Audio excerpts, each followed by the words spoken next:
let's begin. Um, when we talk about human trafficking, at least from where we sit as an organization or agency that has set itself some very high goals and standards to equip victims and empower victims to move on in their life, but also to be there. Um, the lifeguard group, just to give you a very quick background, because to be honest with you, it's not about who the lifeguard group is, other than to let you know, so you know the basis of where we're coming from. Lifeguard Group is a nonprofit organization. We're based here in Missoula. We work nationally and some internationally. My wife and I founded the Lifeguard Group 5 years ago. We've worked for 15 years in this field, and there are days that I continue to ask myself, why am I here? Because I have no human trafficking personal experience. Nobody in my family was trafficked. I guess my cycle of life brought me to this place and really was confronted with this issue. And this is where we ended, and we are here right now. So the Lifeguard Group has set itself up for principles, so to speak, and that is to respond, to rescue, to restore, and to revive victims of human trafficking in the United States and abroad. So when we talk about human trafficking, I feel like there's two sets of questions that we need to answer. Each one of us individually need to answer. And when we talk industry specific, today dealing with confronting human trafficking in a healthcare setting, we need to answer it from that aspect as well, from a healthcare perspective. But as individually, I think each of us, we have these questions, and we need to have these questions answered before we can move forward, right? So how big is the crime of human trafficking really? Now, for years on end, after a lot of indifference, we've got still a large population, not only in the United States, in Montana, in the world, that are not only wondering how big is this crime, but is it really as prevalent as the numbers would bear out, or that the media would push forward or not push forward? Second question is, how many victims are there really? How many people are out there, and how many people is this affecting? And again, the crime just of human trafficking, just like any other crime, really is a ripple effect. We may talk about a victim, but that life effect on that victim really ripples out into the family, into a community, and as we see from different industries, far beyond just that. I think the world's beginning to wake up to the understanding that human trafficking is here. It is growing. It's something that we have to really wake up and understand that this is right in front of us. And if we don't do something, and do something quickly and aggressively, we're going to lose this battle. I really want you to, even throughout this, not just this presentation, but as you view human trafficking, let's not view it as an issue or a problem, but let's look at it that we're talking about people. And maybe some of you are familiar with somebody that has been in an exploitive situation at some time in their life. The public and the media are becoming more and more aware of what's taking place with human trafficking. It's still an uncomfortable topic to broach. It's not something that everybody wants to talk about, but we need to talk about it. So who are the traffickers? Who are these people that feel that they are in some sort of entitled position to exploit another individual? Now, we've seen exploitation taking place from the very beginning of time, and that's why we refer often human trafficking. We refer to it as modern day slavery. We would say that slavery is more alive and well in this day and age than it ever has been, and the numbers bear that out, I think, pretty openly. What are their routes and their gains? How are they moving? Where are they going? What are the trends? Namely, is this problem getting bigger? Is it getting more severe? Are we making some inroads? And we'll look at a little bit of that too. And then what's the why and the where of it? And some of those answers are pretty self-explanatory. The fact that it's an issue of supply and demand as we look through this. The second set of questions, after we walk away from those and we feel like we have some basis of understanding of those first sets of questions, not that we have the answers, but some sort of basis, and at least understand what the questions are, maybe we ask the questions, why aren't governments doing more? Or why aren't we all doing more, is really what it should come down to. People often ask, where should this problem land, or where should this issue land? Is it a law enforcement issue? Is it a government legislative issue? Where should we place this? Who's responsible? And I think the real hard answer to that is that it's a human being. This is a human being issue. This is an issue that is affecting the human race. So it's you and I where this lands, and that each one of us needs to do something as individuals. And some of us are in a place of profession that gives us opportunity. And really, to be quite honest with you, there is no profession out there that has more opportunity to not only be in contact with the human trafficking victim, but to affect the life for good or bad of a human trafficking victim than those that are in healthcare. You see things that the normal individual, you see more than what someone at a restaurant serving that individual would see. You see more than someone that would serve them at a hospitality or service organization or service industry would see. And so maybe a little bit more intimate. And so with that understanding probably comes a little bit more responsibility. So as we look at those, we understand that human trafficking is real. Not only is it real in the world today, but it is real in our city, in our town, in our state.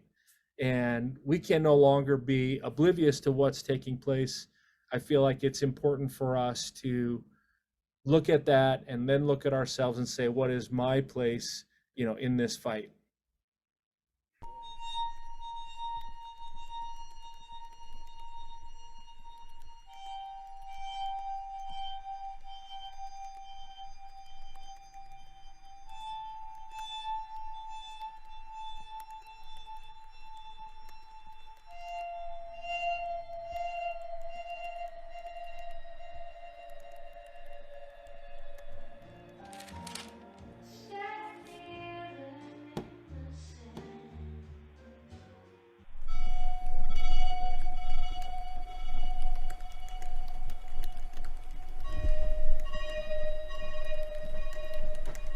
Did you get your homework done? Yes, Mom. Can you please leave?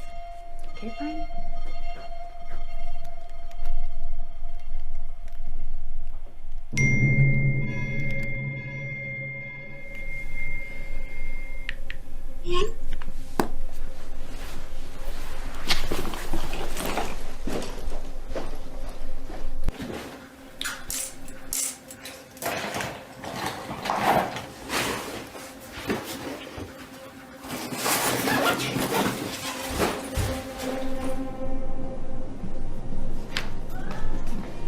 I gotta go finish my homework at Jessica's. Again? Yeah. Okay, have fun. Bye.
Hey, you have 1 hour. You have another appointment. I know, it's not my first time.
If I could have produced a movie describing what human trafficking, sexual exploitation looks like on our I-90 corridor as we travel through Montana, I would have produced a movie that is just like this. The number of times that this happens in communities like Missoula, Bozeman, Butte, Billings, and as we travel even up into Great Falls, the Flathead Valley, into Kalispell, the Billings, I can tell you that this happens on such a regular basis that, again, it's hard for us to recognize that or admit to it, but it's taking place right here in our state, and it does nobody any good for us to be oblivious to any of this.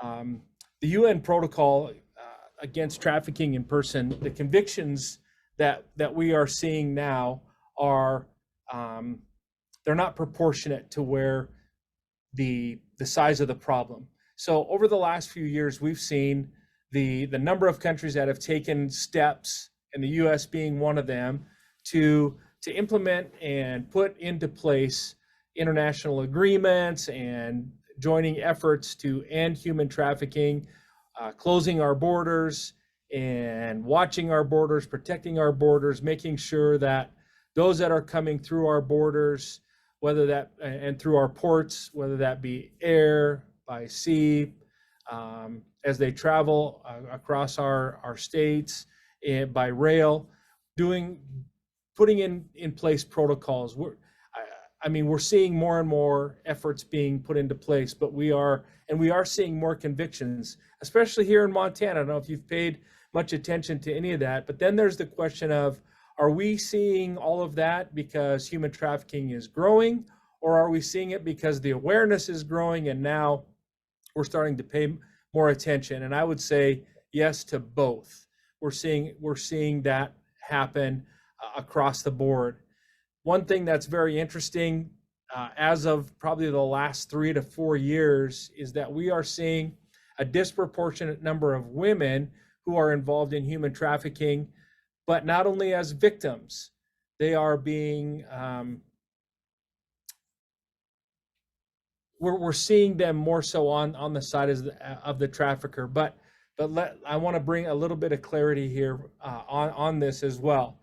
It's not that, and this is at least from our experience, it is not as though we have more females that are jumping into the middle of this to become a trafficker, to be a pimp. What's happening is we are watching as it's becoming much more multi-level in their efforts, to where, for example, a pimp, let's say his stable is 10 to 15 girls. Now that would be a large stable, at least in Montana, in the Northwest. That would be considered very large. But let's say he has a stable of 10 to 15 girls, women, and instead of the pimp taking his stable to a certain spot, he is going to take and promote, in his words, promote one of his most loyal girls, one that's been with him the longest, promote them to what he would call his bottom. In their vernacular, they would use the terminology bottom bitch. Again, I want to use the language because you may hear this language in a clinical setting. I don't want it to be offensive to anybody, so please, if it is, please understand the context in which I want to share this with you. But he'll promote that girl, put her in that place, and again, look at the psychological place in this. I'm going to promote you, and I'm going to put you in charge, and now you are my bottom.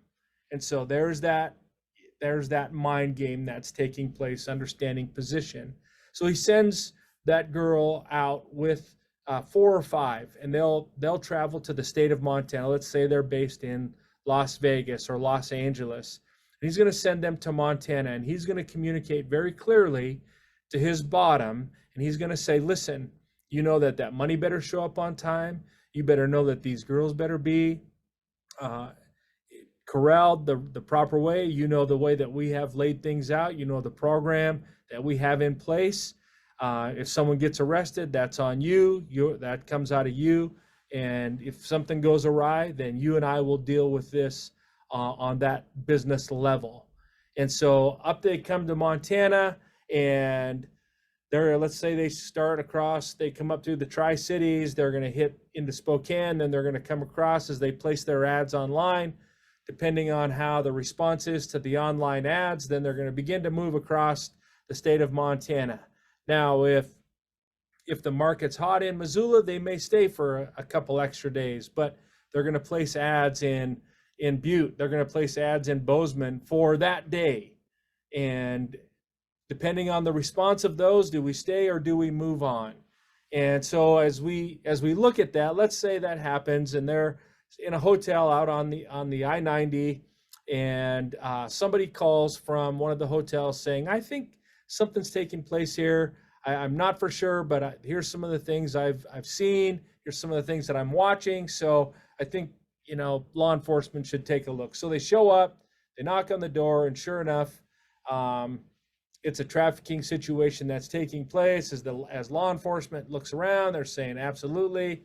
And then they begin to question some of the girls. But when they ask who's in charge, who's the shot caller, everybody points to this one girl and says it's her. She's the lady. She's the one in charge. So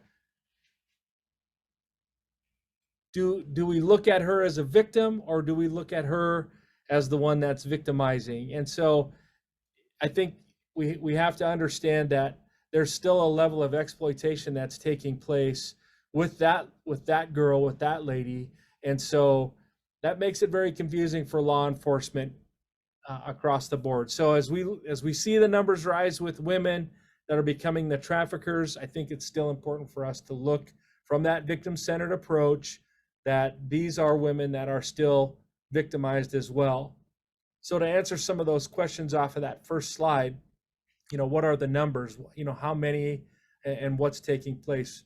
So this number just came out at the beginning of this year, actually at the end of last year, showing that in 2022, the number is 49.6 million.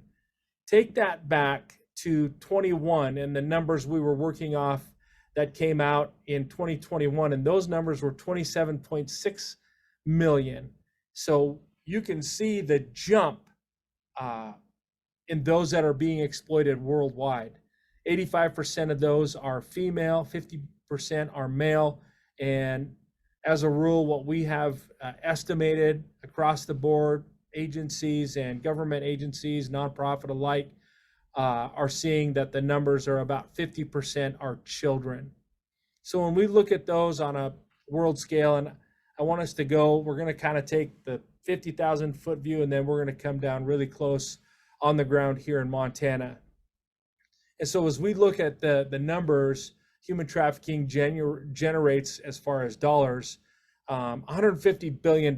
That's more than Google. It's more than Starbucks, Nike combined that they generate in a yearly profit.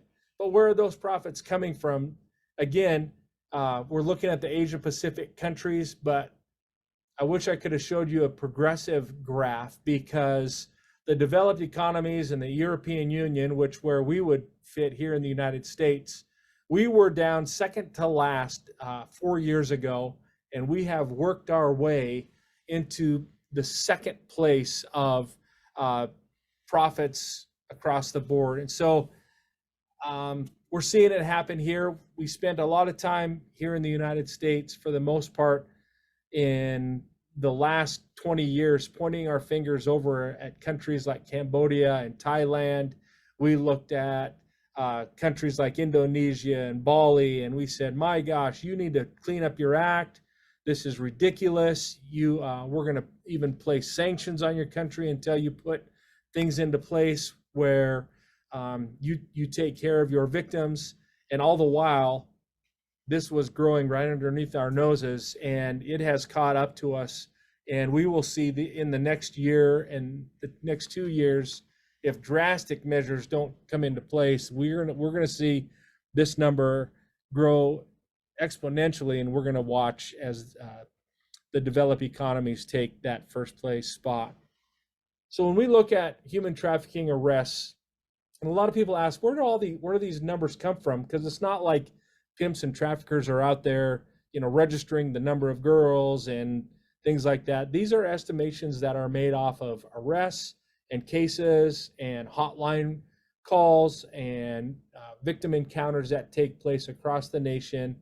And right now, it's kind of like we find ourselves a little bit in the same place like the MMIW issue that we face here in Montana and across the nation, is that we don't have a center data pool that we pull from. And so at least with us, we try to pull our data from the same places year after year, so that we can make sure that our data is consistent. But as we look at the FBI reporting human trafficking arrests by state, you can kind of look at the numbers there, and some of them might surprise you, some of them might not. Of course, everybody looks at Nevada, because we talked about Sex City in Las Vegas. And again, there's a misconception that prostitution is legal in Las Vegas. It's not legal in Las Vegas. There are only 2 counties in Nevada where prostitution is legal, only within a brothel setting. But again, when you plant the seed, it's going to grow outside of whatever boundaries that you're going to set for that. And so as you look at that, I always like to ask the question, what do you feel like what in your estimation do you feel like is the number one state? Now, these numbers that you're seeing on this map are just those that are reported by the FBI. So, we look at Montana, it says 3 arrests in 2019. That was just those that were federal arrests. And that's pretty accurate on that level, simply because in Montana, our Montana laws were so antiquated, and have been. Hopefully in this next legislative session, we see that change, that a lot of our law enforcement tried to push anything human trafficking to the federal side, just to where it would get prosecuted at the higher degree. So when we look at the top 3 or top 5 states for human trafficking across the board, which I always thought it was interesting that on the maps that we had those 5 states that didn't report, they said that their numbers weren't available, which I thought was very interesting, because they are available, and why they don't report them is beyond me.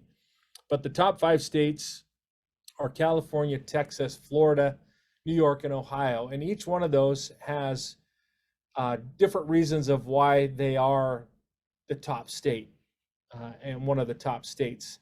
And some people are surprised by Ohio. Some people are surprised that Texas is as high as it is. But if you look at the amount of border that Texas takes up the southern border, I think it helps you understand a little bit. And maybe those surprise you, and maybe they don't. But the top cities, I don't know if that is going to surprise anybody. I think a lot of people think Las Vegas is going to be the number one. Las Vegas, no doubt about it. Some would even argue to say that Miami would be the top city. These are in no particular order, other than the fact of the number one. Washington, D.C. is number one across the board. And so again, it goes back to that first slide. Or second slide, why aren't governments doing more? Well, I don't know. There you have it. It is what it is. I'm not going to sit here and point fingers. It's just the statistics bear themselves out, and there they are. So let's go from states and nationally and different states. Let's bring it home to the state of Montana.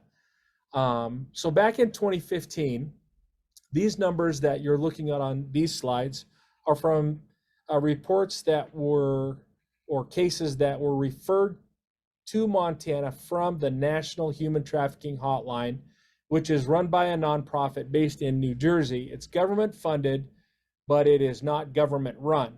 So a grant funded organization, it runs this. The name is the Polaris Project, based out of New Jersey, and they run the National Human Trafficking Hotline. So you look at the number of contacts in the year of 2015, the number of calls that came in referring to Montana were 75, and there were 21 cases that were reported that year. Now that's just reported. That's those, at least when you look at the Attorney General's numbers in the state of Montana, those numbers do not match those. But we're looking again at the numbers, trying to stay consistent with where we're digging our data from. And you can see the top venues below there: hospitality, traveling sales crews, which we've seen a decline in the last little while, but for a while that was huge here in Montana. And then the top venues, industries for sex trafficking, hotel-based, illicit massage parlors. Billings had a huge illicit massage parlor ring, to be quite honest, and they did a lot of work to bring that to a close. And if you are in Missoula, and I think we have people from all across the state, I think, but we're beginning to see it. If you're here in Missoula, if you drive outside of Missoula on some of the roads that exit our city, maybe you've seen some of these massage parlors that are popping up. Maybe you've had questions about them, and I can tell you that your questions are legitimate. Move to 2019, and we see the number of contacts goes up a little bit, the number of cases jump a little bit. I don't understand why, with the labor trafficking numbers, why they didn't have enough data, because we did see a huge rise in labor trafficking in Montana starting in 2019, and it's continued. But then let's move to 2020. That's shocking. And if anything's ever should rattle the human race here in the borders of the state of Montana, it should be that number, 462. Again, is it because it's on the rise, or is it because there's more awareness? And again, I would say it's probably because there's both. There has been, over the last 4 years, a lot more education across the board, industry-wise, and with individuals. People are starting to understand what's going on and starting to take an active role in trying to make a difference. But what really sticks out to me in this report from 2020 is the number of calls from victims or survivors that came through that year, and that number was 304. So in the borders of Montana, or somehow connected to Montana, there were 304 victims and or survivors that reached out to this hotline, either looking for help or looking for resources. So let's get a little more current. So we developed the Montana Human Trafficking Hotline in 2021. We started in November and or in 2020, excuse me, and we have seen again a rise as it's come across. This is our 2022 year report that is just those calls, those contacts through the Montana Human Trafficking Hotline. At the end, I'll have that number for you, and hopefully you put that in your phone. We have posters. If you are in a clinic or an agency that you would like to have some of those posters delivered, please let us know. We want to get those to you. Again, it's just a resource. The Montana Human Trafficking Hotline was set up simply for a place for a victim or those who saw someone being victimized or exploited that they could call, and they are shared resources wherever they are across the state of Montana to access those resources. I can get this report if this is something that interests you. I can get this actual page to you, and we can either I can send that to Emily if you are interested in something like that. We can get that to you, and if you're interested in the counties that these calls come from or these contacts, they're not just calls, they're chat or text as well, down there in that bottom left-hand corner.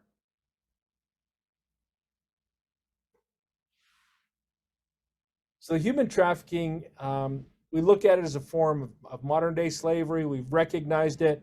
Now, it took the United States until the year 2000 to enact the Trafficking Victims Protection Act. It's been reauthorized now three different times after that. But it wasn't until the year 2000, only 22 years ago, that we sat up and took notice as a country, as a legislative body, our national elected representatives, our senators, that they said, listen, we should probably have a law against exploiting another human being. And so in the year 2020, or the year 2000, the Trafficking Victims Protection Act was enacted.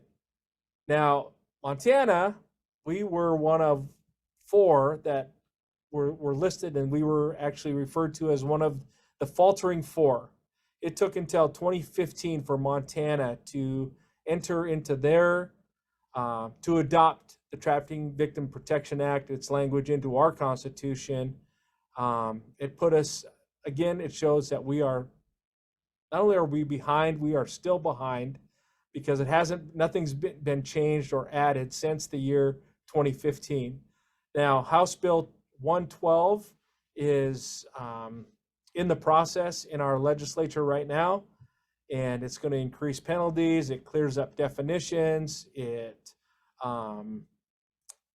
There's more protections for victims and those things in there. But again, I think it shows how far behind we really are, not only as a country, but right here in Montana, we're behind, way behind.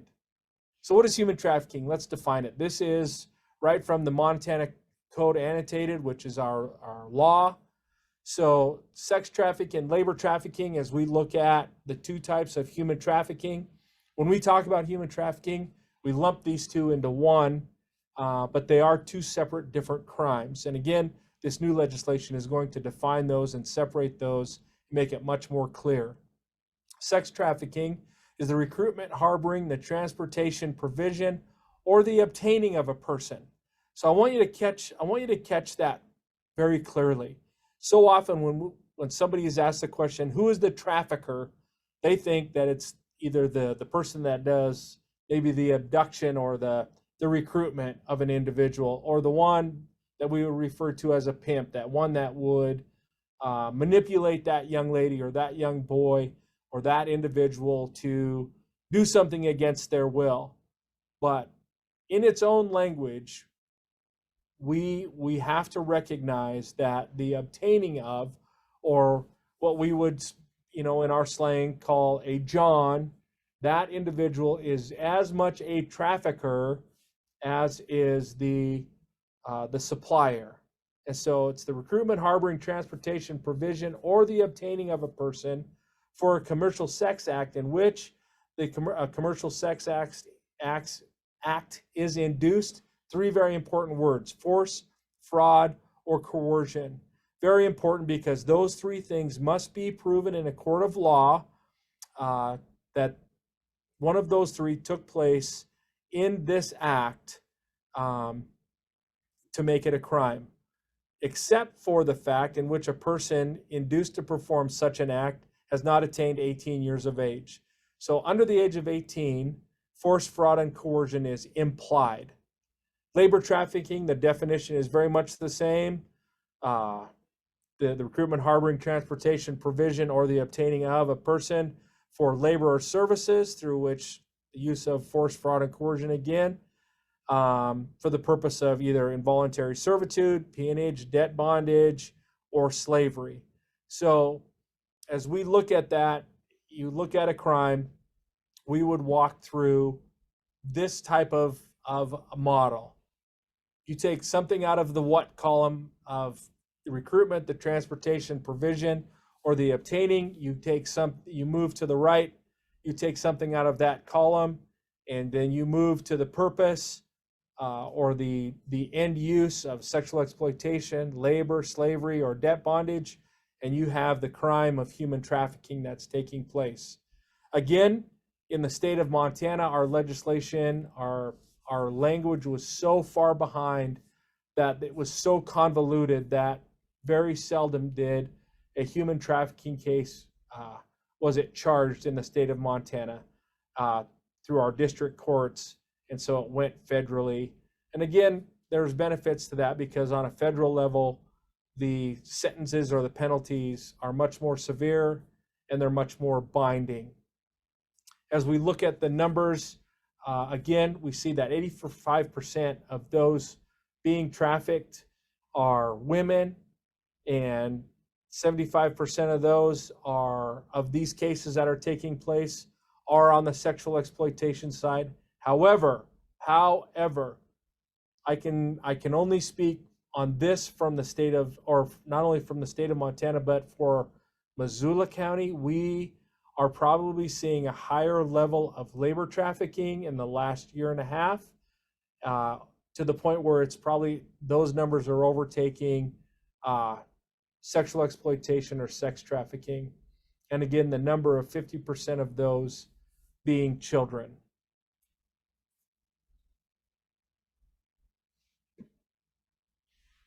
So we took that first column and we looked at that. Now, let's define a little bit of what we talk about when we talk about force, fraud, and or coercion that takes place. So we look at force. I mean, it's kind of self-explanatory in a way. There's the physical assault, or maybe the abduction of, or the kidnapping that's there. But we have to look at the sexual assault. We look at rape, as much a part of the force column as the abduction might be, the physical confinement or the isolation as well. Now, some might say, well, how would rape be tied into human trafficking? More often than not, what we see, at least in Montana, the cases that have come through our courts and have come through our state, the victims that we have worked with on the advocacy side, we have seen that is the way the relationship, that's a loose way to use that term, but that's how that connection started, was through a sexual assault or a rape. Give you an example. One of the victims that we have worked with, and now I would not consider her a victim so much anymore. She's kind of moved herself to that place of survivor, has come through a lot in her life, and has moved to that, I would say, that new place. She tells her story that she got into this relationship, thought it was a boyfriend-girlfriend relationship. It was very consensual, and then it began to turn, and the sexual assault and the rapes became much more frequent, and that individual began to film those encounters and then began to use those against this young lady, saying, if you don't do what I ask, if you don't follow through, if you don't stay in line, I'll just share these with your family. I'll make it public that you are the disgusting individual that I know that you are, and that you know that you are, and we'll let everybody else know the kind of person that you really are. And so using that basis of the sexual assault and using that as a lever to push that forward. Here in the middle of Plano's Shops at Legacy, where a 17-year-old girl escaped from a violent human trafficker she had been with for a year. If not for some observant witnesses watching nearby and intervening, authorities say it's likely she would still be in his clutches. It's security camera video of two people talking outside a nail salon in Plano's Shops at Legacy. You probably wouldn't pay much attention to them until the male stomps hard on the female's foot. It's followed by a violent punch that knocks her to the ground. I feel sick to my stomach. And for all of us who have daughters, it's just the most unthinkable situation you can imagine. Collin County District Attorney Greg Willis says you're watching the brutal violence associated with human trafficking play out in public. A passerby notices the man dragging the 17-year-old girl by her hair to the car, throw her into the open passenger side door and close it. She quickly opens it and escapes. By that time, several witnesses were ready to intervene, and the man speeds off by himself. I'm so proud of those citizens that were there and didn't run away and didn't turn a blind eye. 29-year-old Ricky Stevenson was later captured and sentenced last week to 59 years in prison. Willis says that's a message to traffickers like this one, who flaunt being a pimp on social media, force their victims to get loyalty tattoos, as well as threaten them if they try to leave. He thought that he can manipulate the legal system here in Collin County by ensuring that the victim not show up. He thought if the victim didn't show up, he would be free. The victim was only 16 when she was kidnapped and forced into prostitution along with two other females. This Collin County case is the first known anywhere involving a trafficker who was convicted only with the testimony from witnesses and no cooperation. Okay, so now I want you to light this chat up a little bit because I'm going to ask some questions. Don't be silent now. This video bothers me. Not only, I mean, it obviously the acts of violence and seeing that young lady have to endure what she did endure, but that aside, there's this video bothers me. Now, be honest, jump on this chat. I want to see what your thoughts are as you watched this video, what your reactions are. I mean, obviously they're horrific of what was taking place, but come on, start to light this chat up or even unmute, whatever you'd rather do. It's disturbing to see those people stand there and not have her come to them to get away from them. Yeah. Anything else? Looks like people are videoing, but they're not calling 911. Yeah, I put in the chat and a few others have said so violent right out in public, and that the onlookers looked for quite a while and no one was intervening. Seemed like there was a lot of hesitation to help her at least find out what was happening.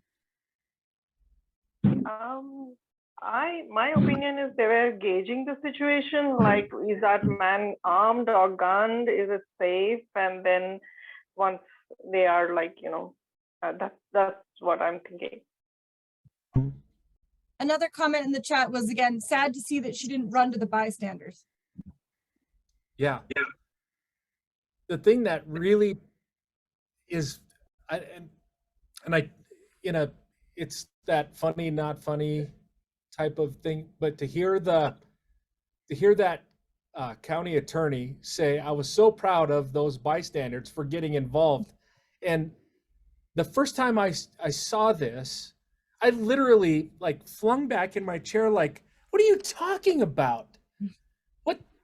What bystander? I mean, I got one guy standing there with an umbrella that he just continues to walk at a pretty slow pace. One guy that's got a bandana around his face that watched the entire thing. And I understand. Yes. Does he have a gun? Is this guy dangerous? Is he but at the same time, like this girl the force with which he punched her in the face and then drug her to the car by her hair and then continued to go, like, I can get myself all like steamed up. I can feel it starting to rise up in my, but I mean, I'm a dad of 3 daughters myself, and it's disturbing to me. Well, there's fear of involvement, but they at least stayed there. They didn't walk away, so they showed they were watching him. And I'm wondering if that guy walking in the, like you say, the umbrella walking down the middle of the street, if he's trying to get the license plate. Yeah. Yes, and I'm gonna give them, because I'm not there. I'm not standing on that sidewalk. But did you see the lady that left the restaurant just closer to the camera, the security camera? She just kind of walked out. I got my food. I'm moving on my way. What's going on over there? I'm not going to get involved. But the one that's probably the most aggressive of all is the lady that comes up in the black jacket. It looks like if he would have come around that car one more time, I think that lady, at least she's the only one making a step towards that vehicle. But I think it shows us a picture. At least it shows me a picture, because this is not isolated. I can tell you, here in Missoula County, we have had instances like this, more than we would like, obviously. We would like that to never, ever happen, but it happens here probably more than a lot of us would figure, to be quite honest. We just had an incident last year on Highway 10 just before the airport, where a call came in to 911. They saw a gentleman and a woman outside of the vehicle, and as they drove by, they saw that he hit her on the top of the head with a full can of pop, to the point where the can of pop exploded. Excuse me. But thank God they called 911. But then there's always questions in my mind, like, do you block that vehicle in? Is he going to throw her in the vehicle and take off? By the time the police get there, are they going to be gone? And again, I am not, I would never put on someone to get involved when that comfort level is not there. But at the same time, as a dad of daughters, if this was my daughter that I watched on that, I would just be, I don't know what I would be. And all I can tell you is that this video, every time I watch it, is bothersome to me. There's a few Julie, more. I don't know if you can see the chat, Lowell. Yes. Oh, perfect. And someone did just say if you could play it again. Okay.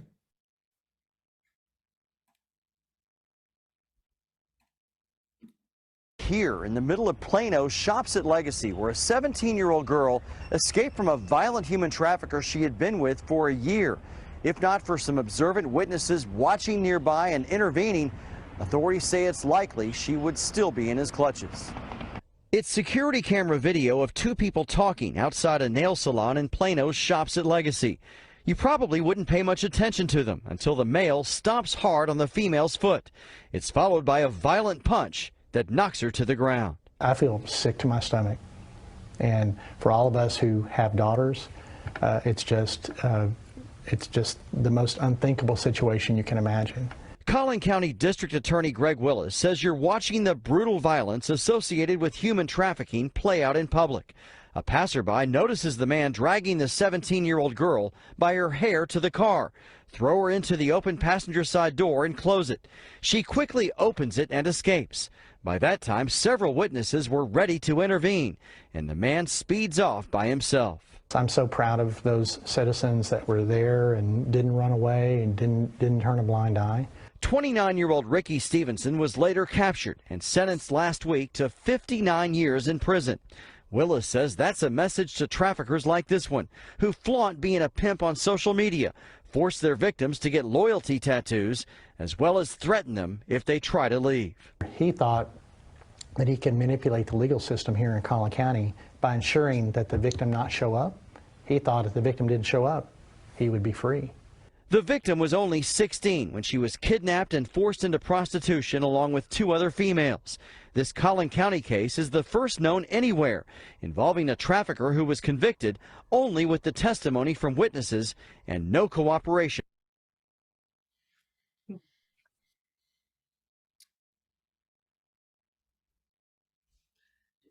I don't know if I'm going to mispronounce your name, if it's Johanna or Joanna. You made like one of the questions or the comment that you made, to be honest, that would, what would happen if he pulled a gun? Absolutely. Absolutely. The what ifs are real in that. And so each one of us as individuals have to make that assessment of what our level of involvement could be. There's some, I know Texas's laws are very similar to Montana as far as our conceal and carry, but there are individual and personal convictions on that with people as well, whether you have your own gun or different things like that. And I know it's easy for us to sit, and it's easy for me. I recognize that we sit. It's easy to sit here and make judgments and go, why didn't you? And I look at it from from a point of view of a dad seeing this young girl. I don't know if you caught her age. She was 16 years old.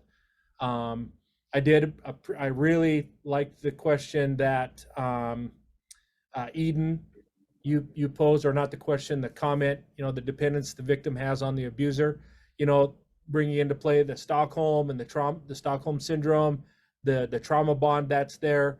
You don't know if you're going to go up and try to get in between and separate those two, the victim from her abuser, and pretty soon the victim cracks you atop the head with a bottle. All of that absolutely is in play. I liked Wendy's comment. That's what I was looking for. I was just looking like in my mind, and again, I'm sitting in my chair in my office making a judgment thousands of miles away. It's past, but I was just looking for someone to go and grab that girl and run, get her out of the situation, and bring a place of help there. Great comments. The gentleman with the umbrella, it looks like they're attentive to their phone, so they may be calling 911 and maybe taking a picture of the license plate. So maybe they're doing what they feel comfortable. You just feel like you wish the girl could have run to them, and they would have said, come over here, some encouragement to get her to get away from them. Yeah. Or from the perpetrator. Why do you think, I mean, you guys are way smarter than me. I'm going to just, it doesn't hurt me to admit that you're in the place that you guys are in life, and you've seen so much more than I will see. But what would stop that girl from running to someone? What would be the barrier there for her? She doesn't know what they would do. Yeah. Maybe fear of like being punished or something by her pimp, maybe abandonment, because obviously she got into that situation because she didn't have something that she needed at home, and the pimp is exploiting that for his use. And so, you know, you don't want to bite the hand that feeds you, I guess. Right? Very good point. Yeah. Or he may have made threats to her. If you talk to anybody, I'm going to kill you, or, you know, something of that sort. Oh, and that's a great point, because that, from any exploiter, from any pimp, that is a bottom line understood rule right from the very start. This guy is a traditional pimp, and I'll guarantee you that his rules were there. You don't step, what they would, in their terminology, you don't step out of pocket, to the point where even if you make eye contact with another man, you're considered out of pocket, and there's punishment, whatever level of, or whatever mode of punishment that he might use. And those modes of punishment are different from pimp to pimp. But as I watch it, every time I watch it, I hear the gentleman say, "I'm so proud of these people that intervened." And I sit back and I watch, and I'm like, I just, like, if I could reach through the screen and grab that guy's umbrella, yeah. Anyway, we could sit, and again, I recognize the fact that we're sitting on this side of a video screen watching this take place, and it's easy to be that armchair quarterback. I get that, but that does bring into play the fact that some of these folks, again, have no clue what's taking place, why it's taking place, and for us to be aware of what's going on. What is our plan of action? Not only in this, but we're going to obviously talk about that, but what's our plan of action if this young lady and this man come into your clinic and into your exam room or into your lobby, wherever you fit in this picture? What is your protocol? What is your step of action that you are going to take? And if that plan of action isn't in place before the situation happens, that plan of action will never take place. It will never happen. And so that I show that, number one, to show as an example, obviously, that is force. And this takes place so often, especially with women and younger boys and girls. That physical intimidation, that physical abuse that takes place. Tom, you make a great point. Better to focus on that victim. Absolutely. It's hard for me to separate that dad piece of me that wants to see that guy like get run over by his own car. I'm just like being honest. Don't judge me. But judge me, don't judge me type of thing. But absolutely, my heart, I'm with that county attorney that like, even as it sits frozen on the screen, you look at that young girl and you can imagine, I can't imagine what is going through her mind of in that moment.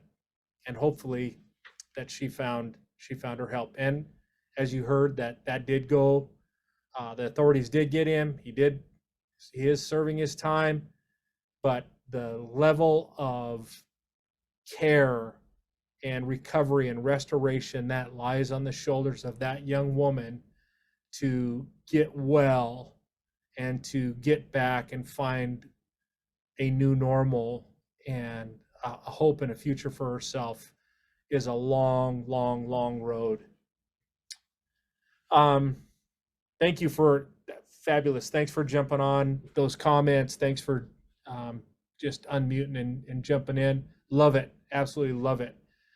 Fraud is such, it's hard to measure. It's harder to prove, but we see it take place from the fraudulent employment offers, the false promises of work and living conditions, or the withholding of wages, or the holding of papers, whether that be a work visa, even if it's not a legitimate visa.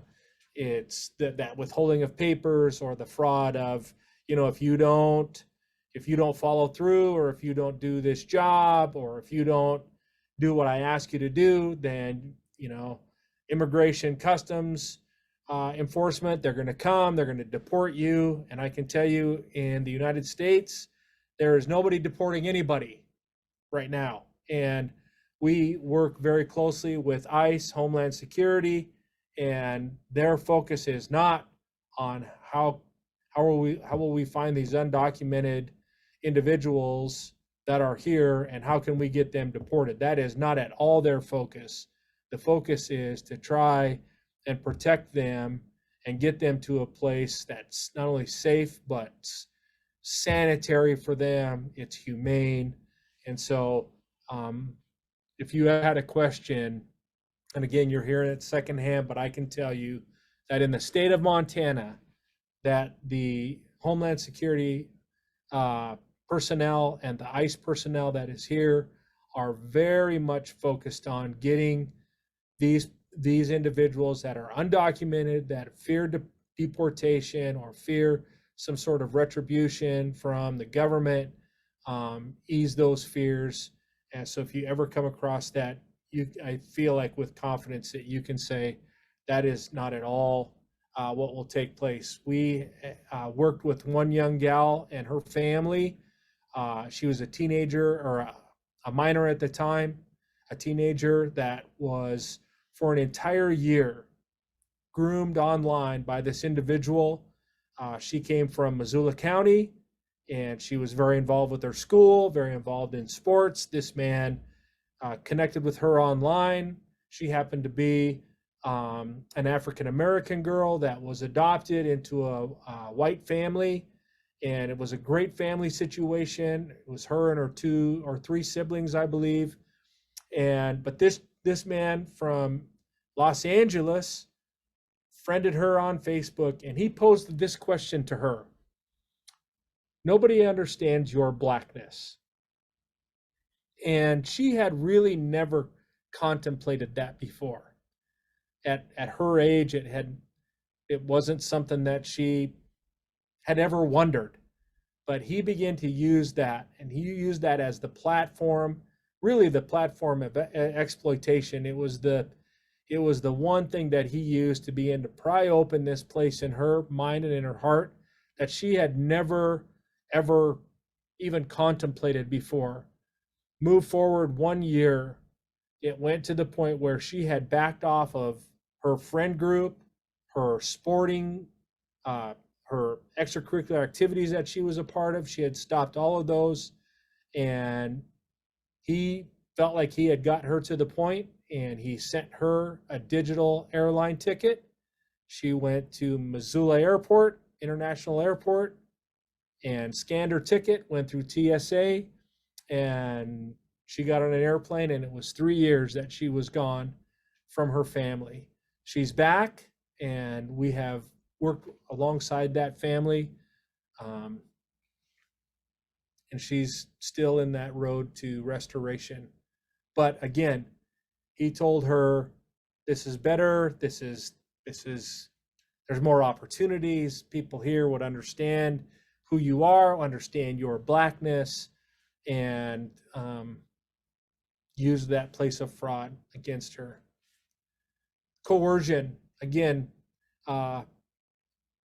maybe a little harder to prove than what we saw on the video of force, but that coercive not only attitude but position that an individual can take, the threats to life, the threats to safety of not only you as a person, but threats to your family members, extended family members. We have one survivor that often speaks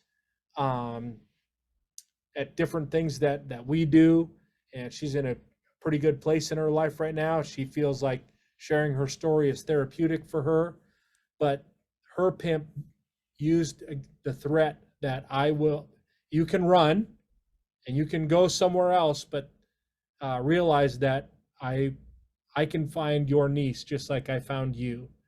And after that that came to her. She said, I knew that he couldn't get to her logically, but in the deepest recesses of my mind, she was the one thing that was of value to me. And so that was something that struck her. Yes, Emily, we're going to take a break here pretty dang quick. Again, those threats of deportation, the debt bondage that's there, and withholding those legal documents. So let's take a little look at what that was. Hi, Zach. Here's another video from our special guy. I can't believe we haven't talked all day. I wish you went to my school or a little closer so we could finally meet. Hey, kiddo. Dinner in an hour. Don't spend too long on the phone. Okay,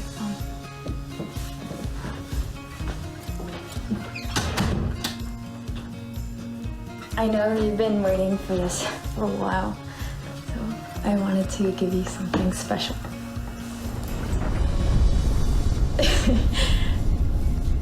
Is this okay?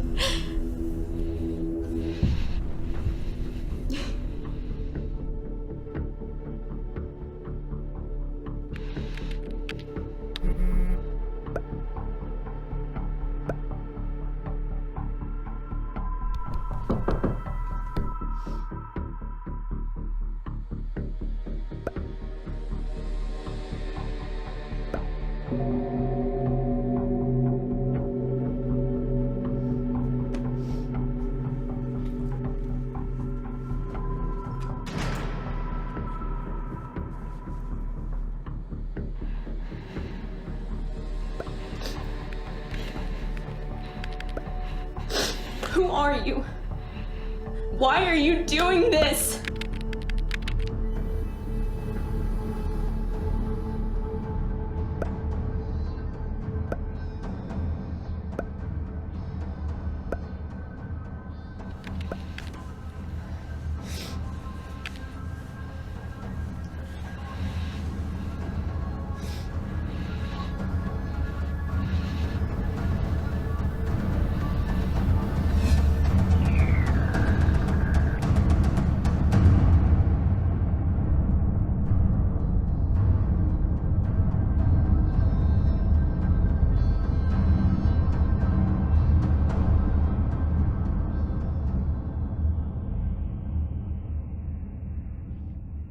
All right, let's take a 10-minute break. We'll be back here at 7.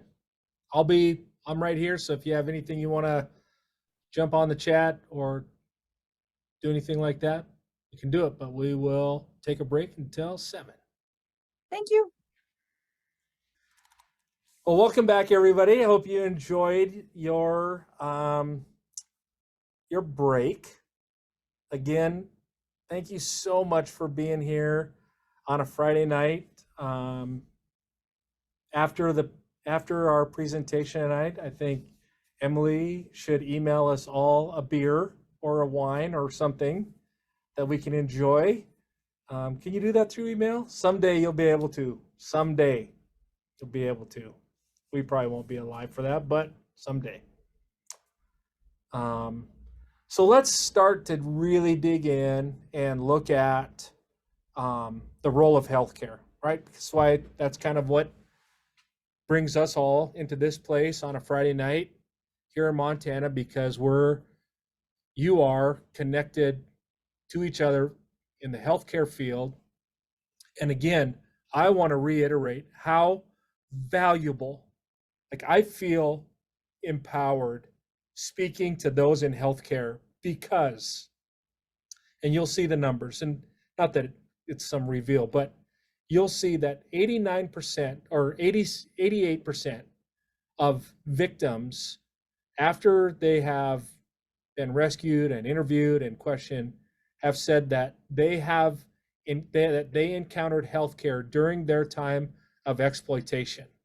And so that, when we saw that number, and it keeps rising, but every time I see that, like with our team, I'm like, anytime that you hear that there's an interest, whether it's just a group of nurses that want to get together at someone's house and receive training, or a small clinic in a small town, or tribal health, or public health or whatever, like you tell them we will come, because to empower somebody in healthcare is, I mean, investment to reward is investment to return. To us, it's a reward, right? Is like immeasurable. So what's the role of healthcare? Your role. And again, I think that's why it's valuable for us to watch that video. I mean, yes, your encounter with a victim in a professional setting is, unless this takes place, what we saw with this 16-year-old girl happens in the parking lot at your hospital or your clinic. But that encounter is it may not look like it did on that video, but it will still be an encounter.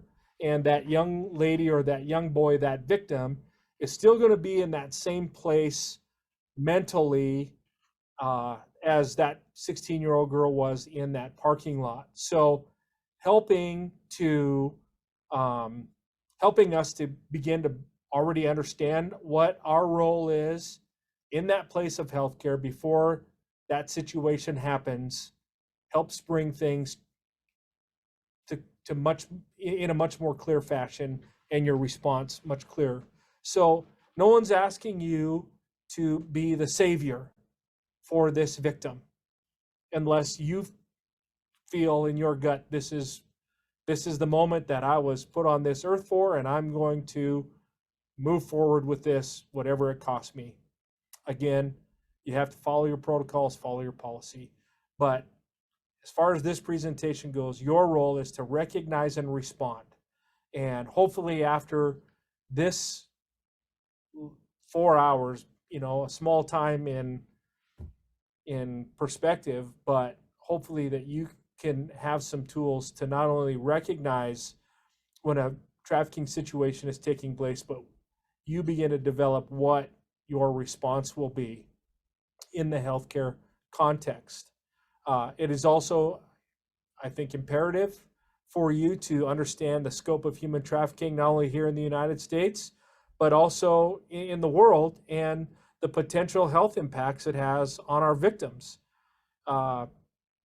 Just before we started, Julie shared an instance where, obviously the STDs, STIs that take place because of our victims that are seeing multiple clients, customers, Johns, however you want to term it, they are at such a high risk. And we'll look at some of those things as we move forward too.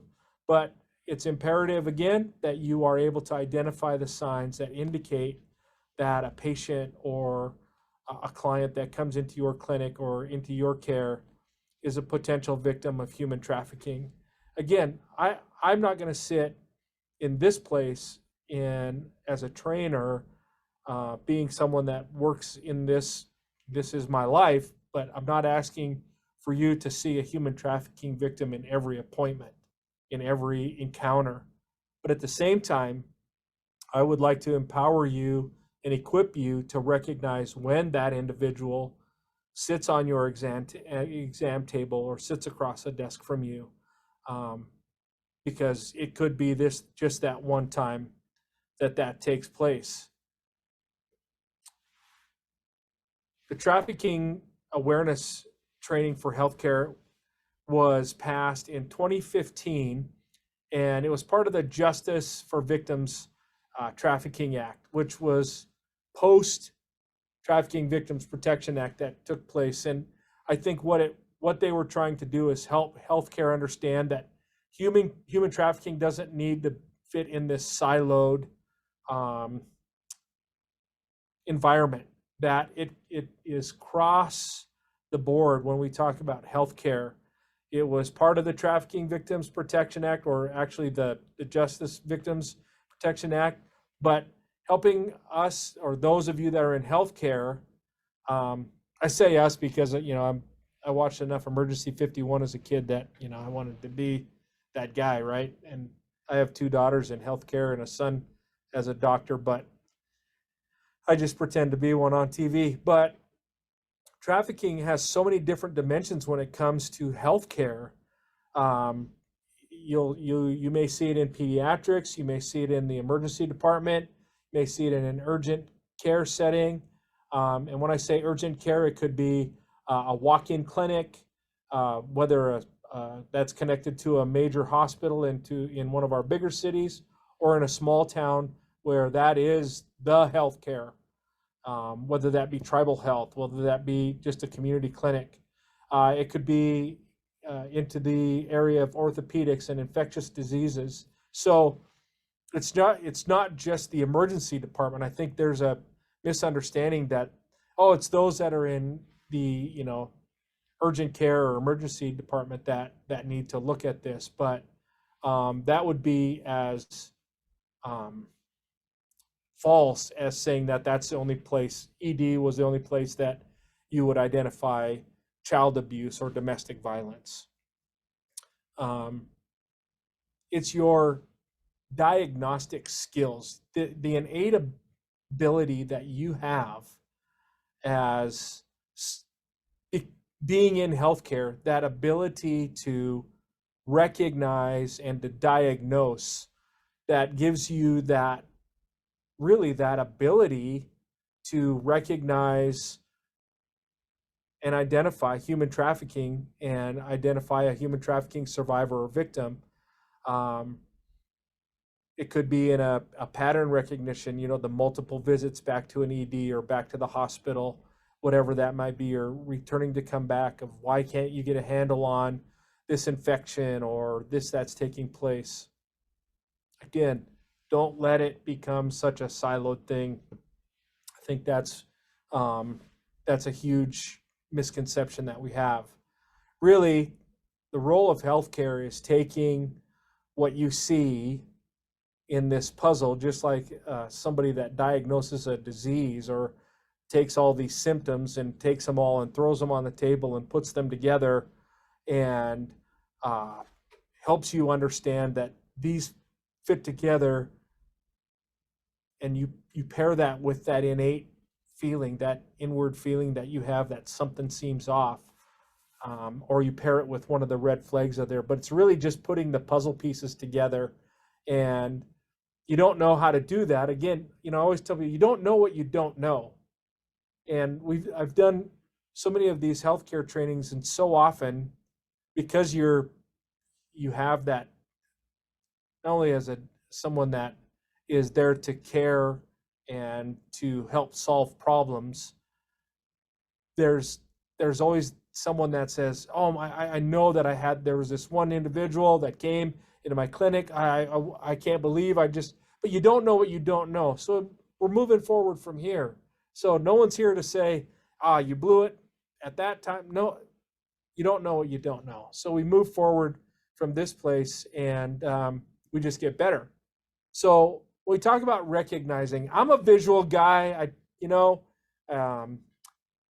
I learn best when it's that visual. So when I think about somebody in healthcare, it's like that radar that you look at when you look at it as a whole, like for your entire day, whether it's your clinic, whether it's your department.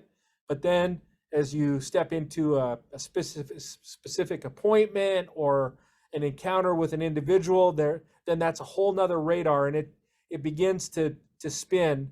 But you don't really pay attention. It's always there, but it doesn't really draw your attention until you see or hear the ping. And when you hear the ping, you begin to start to take notice. And that could be a red flag. It could be something that's said. It could be something that's noticed. But you have that radar so that you can identify and you can respond appropriately. And then you learn, all right, one of the first things I'm going to do is I'm going to make this separation. I'm going to separate this victim from this potential exploiter. I'm going to build a scenario for you of what it might look like as a young lady comes into your clinic or to your department, whatever that might be. I'll use clinic. She comes in and it's a walk-in, so there was no appointment, and they come in and they come back to the exam room, and this gentleman, he comes with, and it's probably not that uncommon. I know like with my daughters, if I was the one that brought them to the doctor, I would always go back. And then if there was anything that the doctor thought was inappropriate, then I would step out. But I would always come back. And so we know that that takes place with our pimps and with our traffickers. They're wherever they can stay attached, they're going to stay attached. They're not going to let there be a separation. However, unlike somebody at a mini mart, somebody at a hotel that's working, somebody at a restaurant, you have the ability and you have the opportunities to cause that separation, just like law enforcement would. And again, this whatever it takes to cause that separation. They come in and it looks like there's a bruise, or a bruise isn't healing, or she's nauseous. I need a urine sample. Whether you need it or not, you need a urine sample because it causes a separation. And we'll look at some different reasons of why asking for a urine sample is valuable as we look at what some strategies that we've helped different clinics and hospitals develop as they've moved forward. In that place of recognition, again, no one's asking you to take the place of law enforcement. But that's going to be hard for you because that's what you do. You diagnose and you solve and you figure things out and you try to put the pieces together. So it's going to be hard for you to not begin to, in your own mind, investigate. And you should. You can ask questions. Once you cause that separation, you can ask a question like, can you leave for work if you wanted to? Or do you feel safe in your job? Or do you feel threatened? Are you being held against your will? Do you know how to get help if you were to need it? Just simple questions, just in conversation. And you're professionals, you understand that interpersonal communication that takes place. You know when the question is appropriate and not appropriate. I think what's important is let that radar stay there. And when you hear the ping, don't ignore it, but act on that. There's other recognition pieces, and we're going to look at some of those red flags as we get more in depth. But the malnutrition, the broken bones, the fear on her face, the anxiety or the mistrust, and the paranoia that might be there. Or in a minor, you may see or you will see an unprovoked anger, or what you might say a high level of disrespect to those that are in authority, or that feeling of shame in whatever that might be. It might be the shame of a piercing, might be the shame of a tattoo that she has on her body. But in that encounter, that radar will ping, and once you get to that place of knowing what your next step will be, and you get confident in that, it's not going to take you or catch you off guard. Now, I want to take a little bit of a commercial here. I'm not like this is not. I'd like to say I wrote this book or I wrote a book. I didn't write this book, and I didn't write a book either. But there is a book, and the title of the book is called The Gift of Fear. It's written by Gavin de Becker. Gavin de Becker has built an industry based on helping people, helping leaders, helping corporations recognize or listen to that inner voice, or what we call that gut feeling or that intuitive piece that's in each of us. He has built a corporate dynasty helping corporations do that. He wrote this book, The Gift of Fear. If you have not read this book, I want to tell you that if you don't read this book, you are stealing from yourself. This is an incredible book. There are some parts that are super easy. There are some parts that are a little bit, you got to dredge through. But I want to encourage you, especially in your line of work, to read this book. End of commercial. Gavin de Becker said in his book, you have the gift of a brilliant internal guardian that stands ready to warn you of hazards and guide you through risky situations. We call it the gut feeling. We call it the intuition. And it is your most powerful tool. You use it every single day. You use it as you drive. You use it in communication. You use it with your best friends. You use it with your enemies. You use it with your family, and you use it with strangers. You use it in your job, and you use it in your personal life, that inner gut feeling.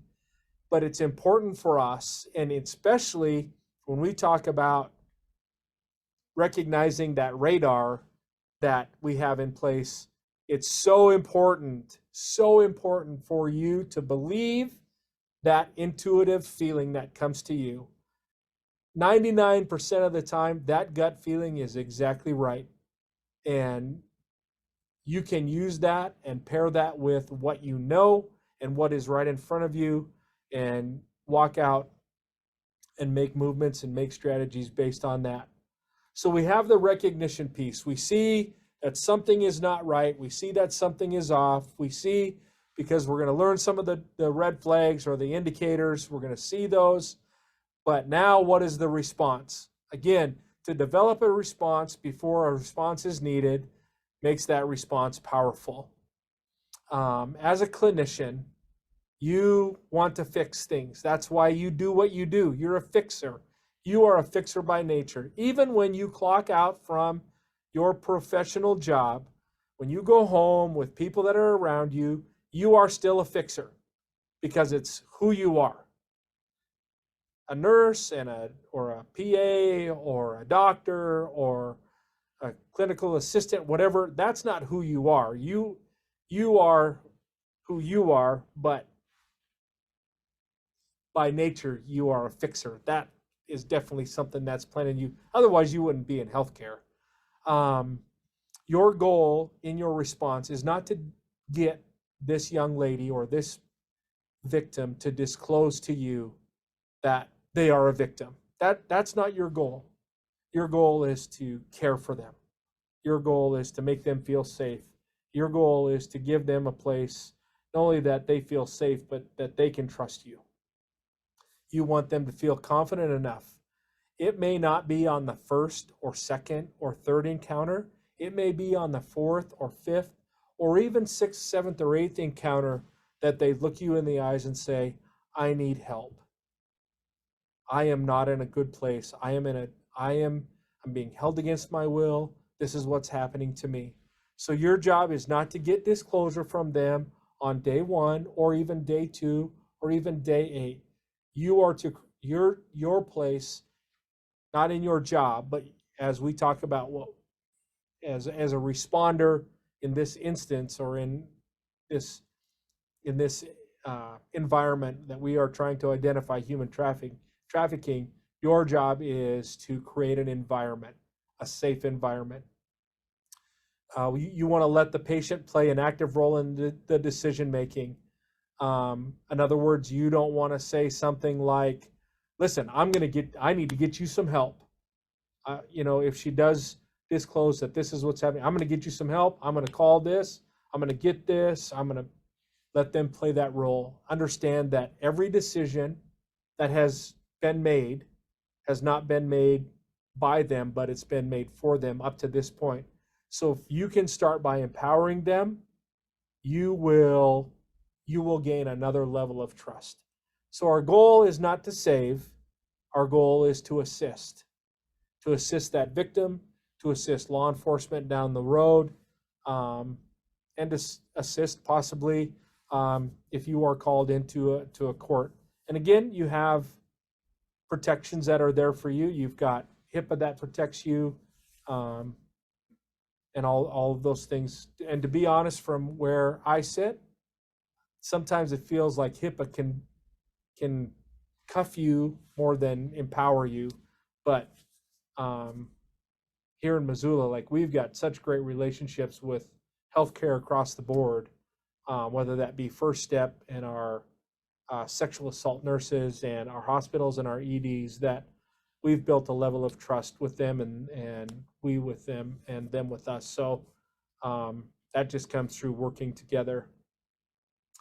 A medical anti-trafficking intervention looks past like the exam or the encounter, and it looks towards when this individual leaves me, leaves this encounter, then what? What happens to her? What happens to him when they leave me? What takes place? Even during the break, we talked about, that just a little bit when, is, in labor and delivery, right? You observe and you watch to see when this baby goes home, is this baby going home to an environment that's safe, that's healthy?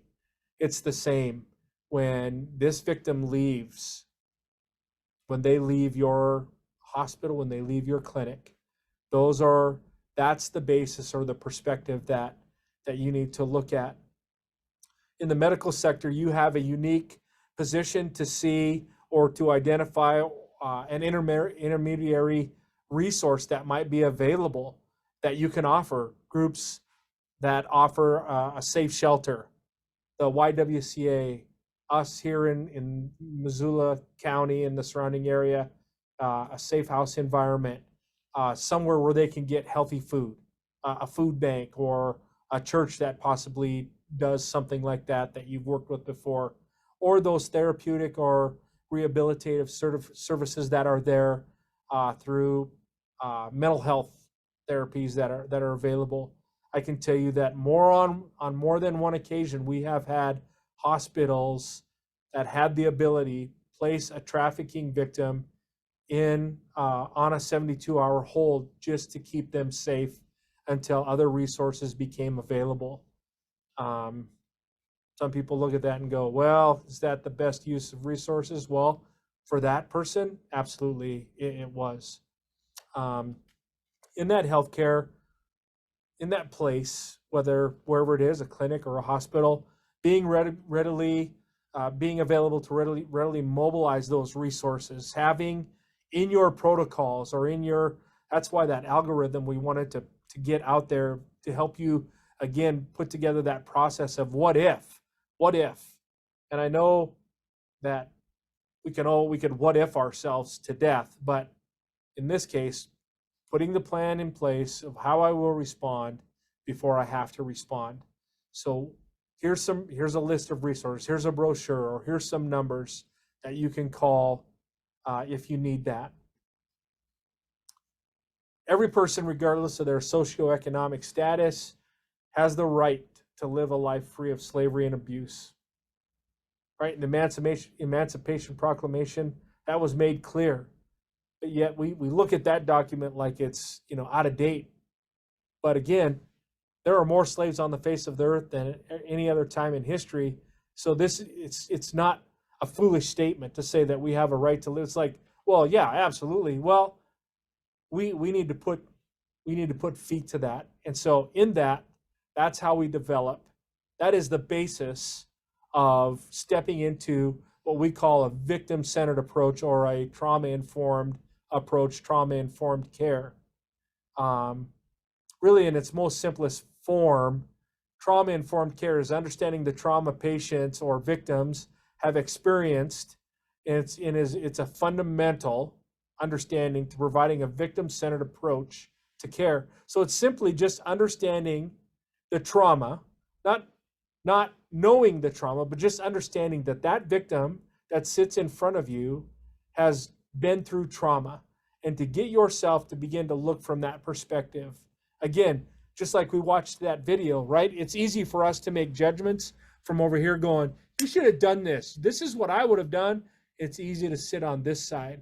But to get to that perspective, looking at this victim, when you offer help and she looks at you and says no, when she says, I don't think so, not this time, and everything in you wants to grab her by the shoulders and go, I'm taking you home, I'm taking you with me, because I know that I can help you. And trauma-informed care says that I'm going to be here. I know that there are levels of trauma that I don't know, but I can understand. And I can react to you understanding that you have dealt with trauma and you are dealing with trauma. So helping us get to that place. By the time you encounter a survivor or victim, knowing that they have encountered or they have been threatened by violence, whether that be from the trafficker, a John, or a buyer, or an employer realize that they have suffered the consequences of prior attempts of them trying to seek help.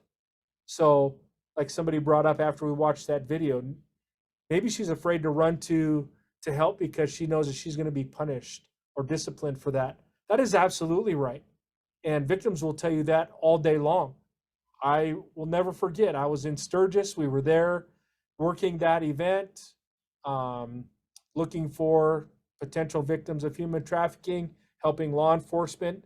And we had some pictures of people that we thought would be, or had a pretty good idea they would be in that area during that time.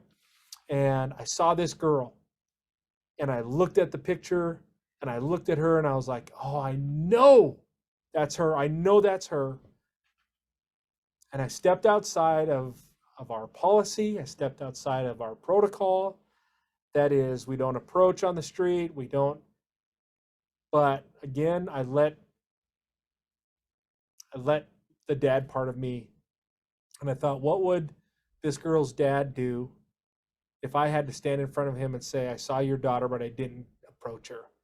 So I went up to her, and I didn't tap her on the shoulder. I didn't look at her in the eye. And I said, as I was looking away from her, I just said, listen, I know who you are, and you and I both know what's going on here. And I said, I'm here to offer you a place of safety.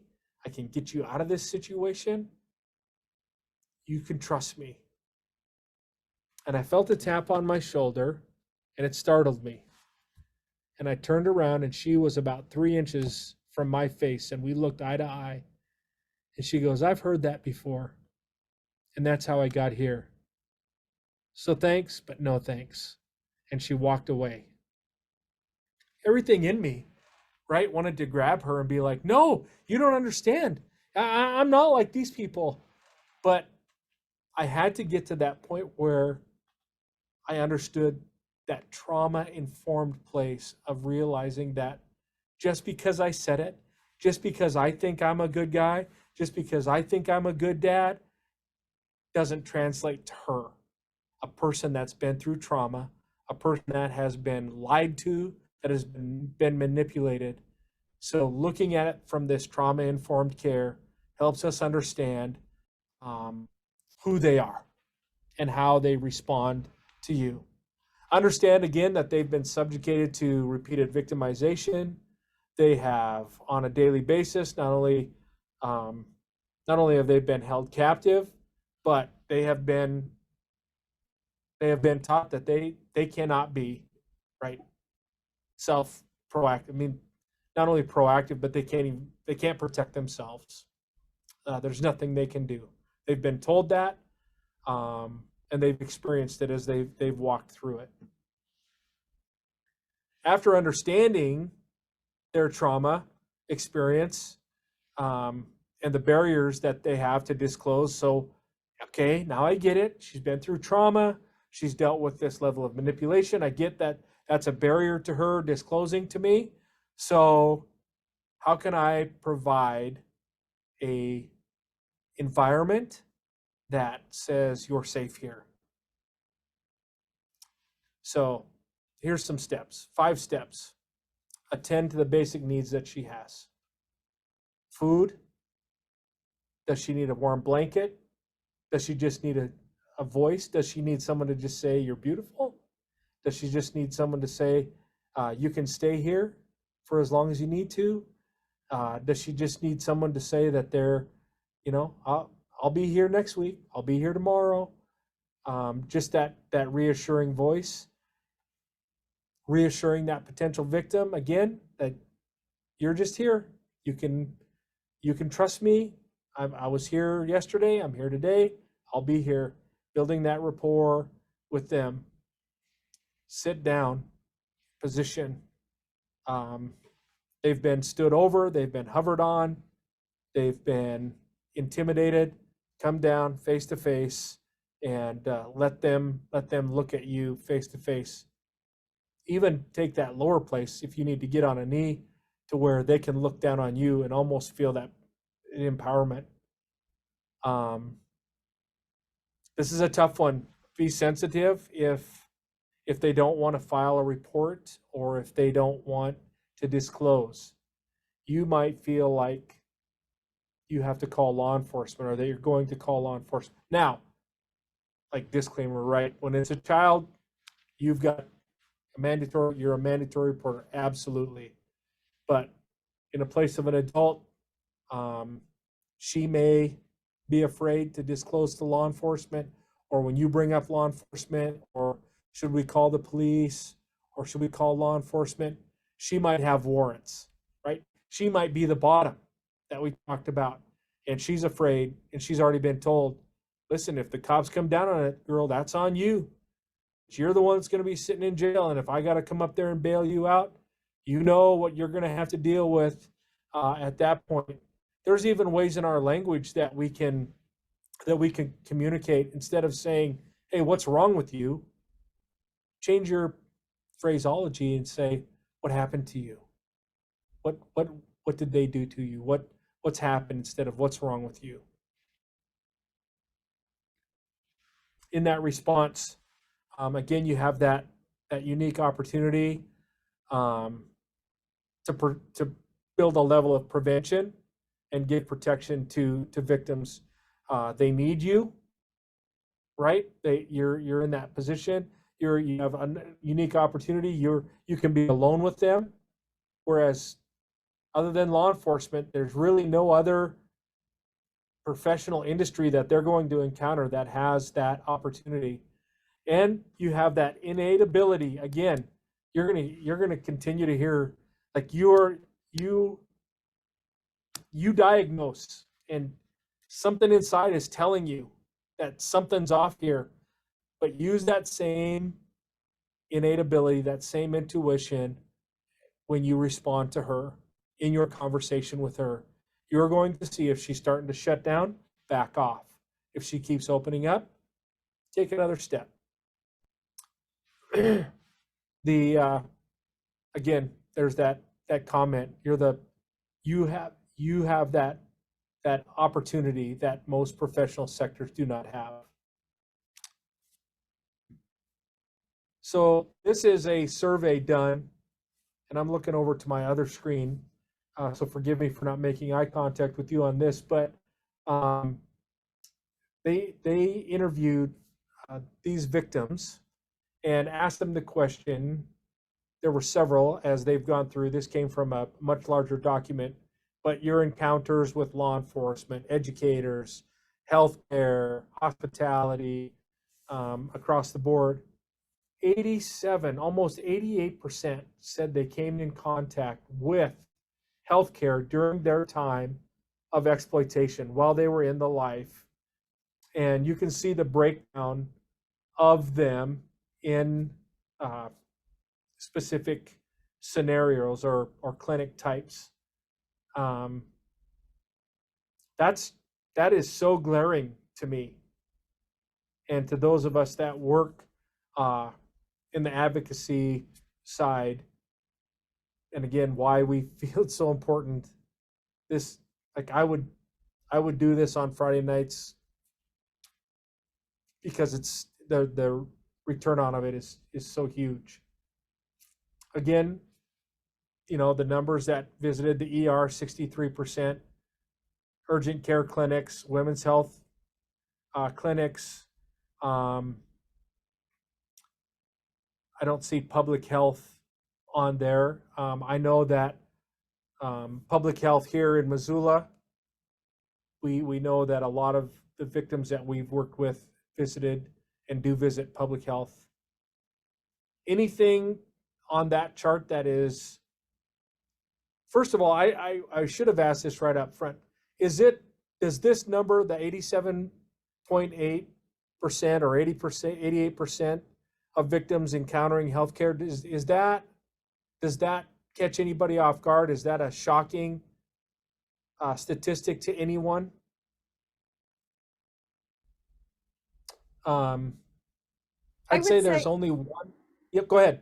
Oh, I was just going to say, I'm not surprised by the number, because I feel like, considering the types of abuse and, other complications and STIs and all the other things that could come from trafficking, it makes sense that they would end up in a healthcare setting.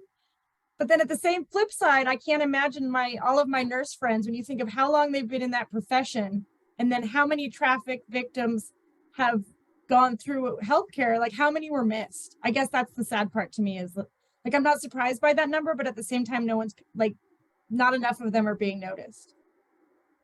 Yeah. And again, you don't know what you don't know. And I don't want to use the word caution, but I know that moving forward, like even starting Monday, you're going to start to, like, your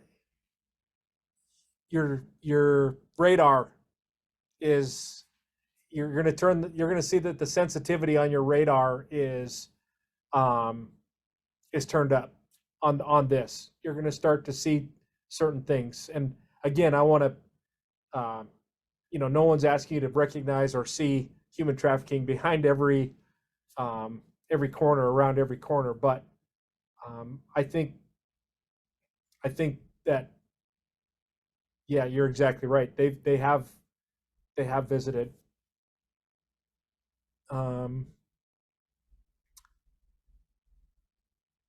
Just the no, I think I hope I don't say it, Cyndia. Man, I hope I said that right. I think your comment is, no, that doesn't surprise you because they're coming for birth control and STDs. Definitely, they do get to a point. A little son, your username. It says it seems that there may be a high risk of health adversities. Absolutely, understanding that, a human life to a pimp or an exploiter is of very little value. However, the amount of revenue that they gain from that life, they will weigh. If it gets to a point where it becomes too expensive or too troublesome, they will just, to be quite frank, they'll just dispose of that life because they know that another one is easily gained. That they'll find her another one just like they found her. Sandy, you bring up a great point. How about the pharmacy where they go for over-the-counter medication? It's interesting that you bring that up because there's actually a bill that is being presented to our legislature right now to empower pharmacists to prescribe certain medications. Certainly not controlled medicines, but it's one that we're paying a lot of attention to because it could be something that where a pimp could see that they could go to instead of going to an ER or to a walk-in clinic, they could just go to a pharmacy and get medication. So the part, I guess, that surprises me, it does seem like they would have needs for healthcare, a high percentage. But in my mind, I would picture, why didn't they just say something? But all these other factors are stopping them from saying something. I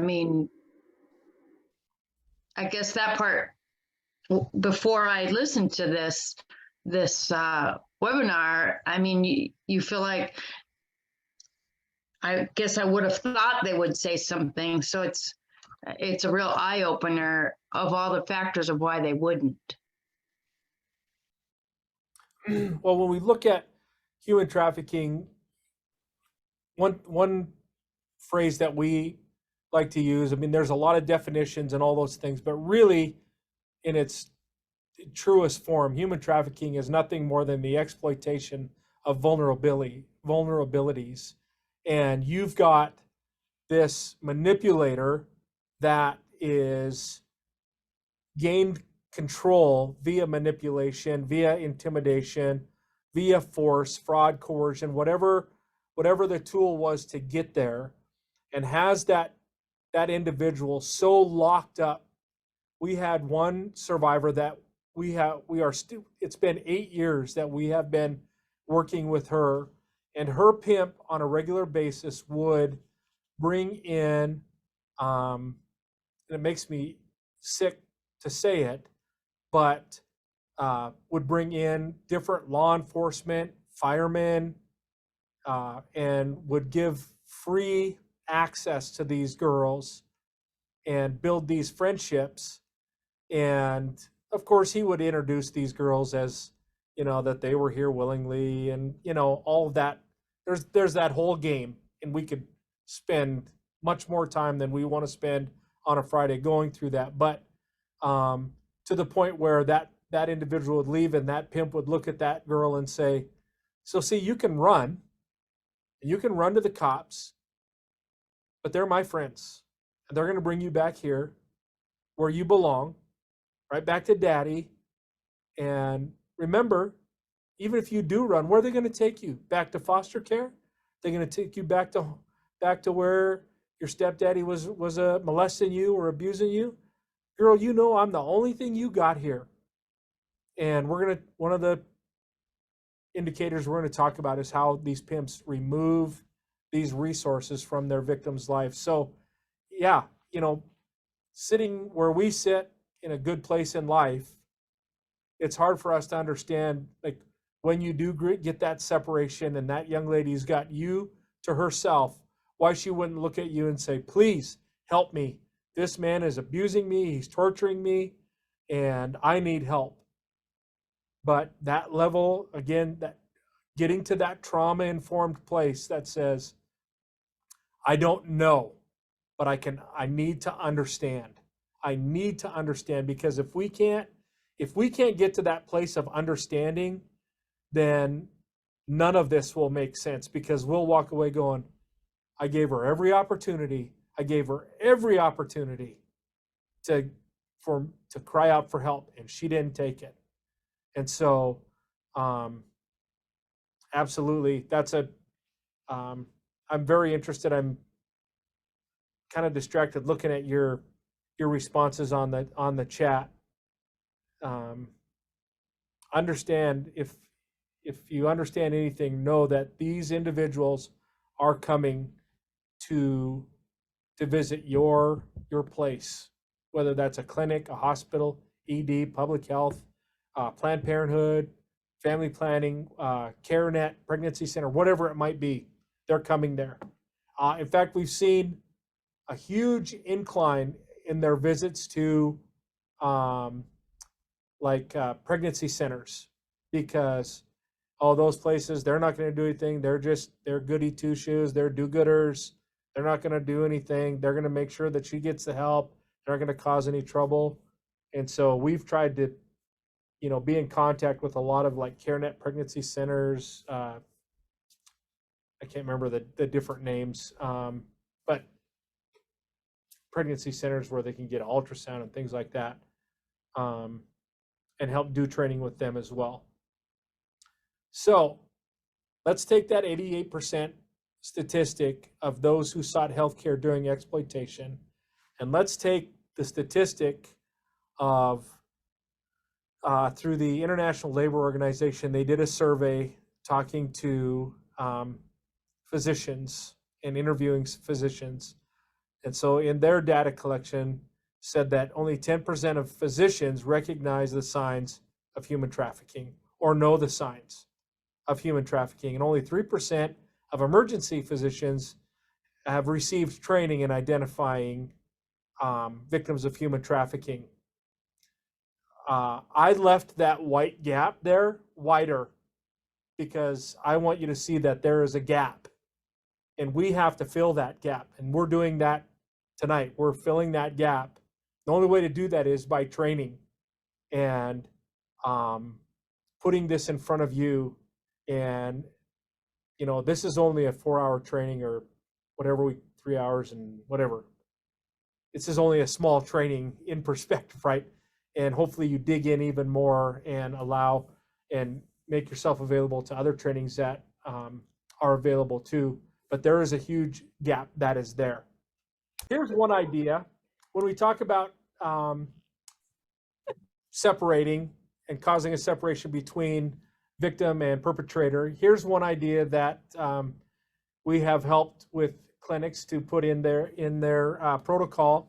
So they can go into the women's restroom, like they bring them and they ask them that they need a urine sample, and this poster is in there. All they have to do is tear that strip off and hand it to a staff member, and they will take the steps that are needed even farther.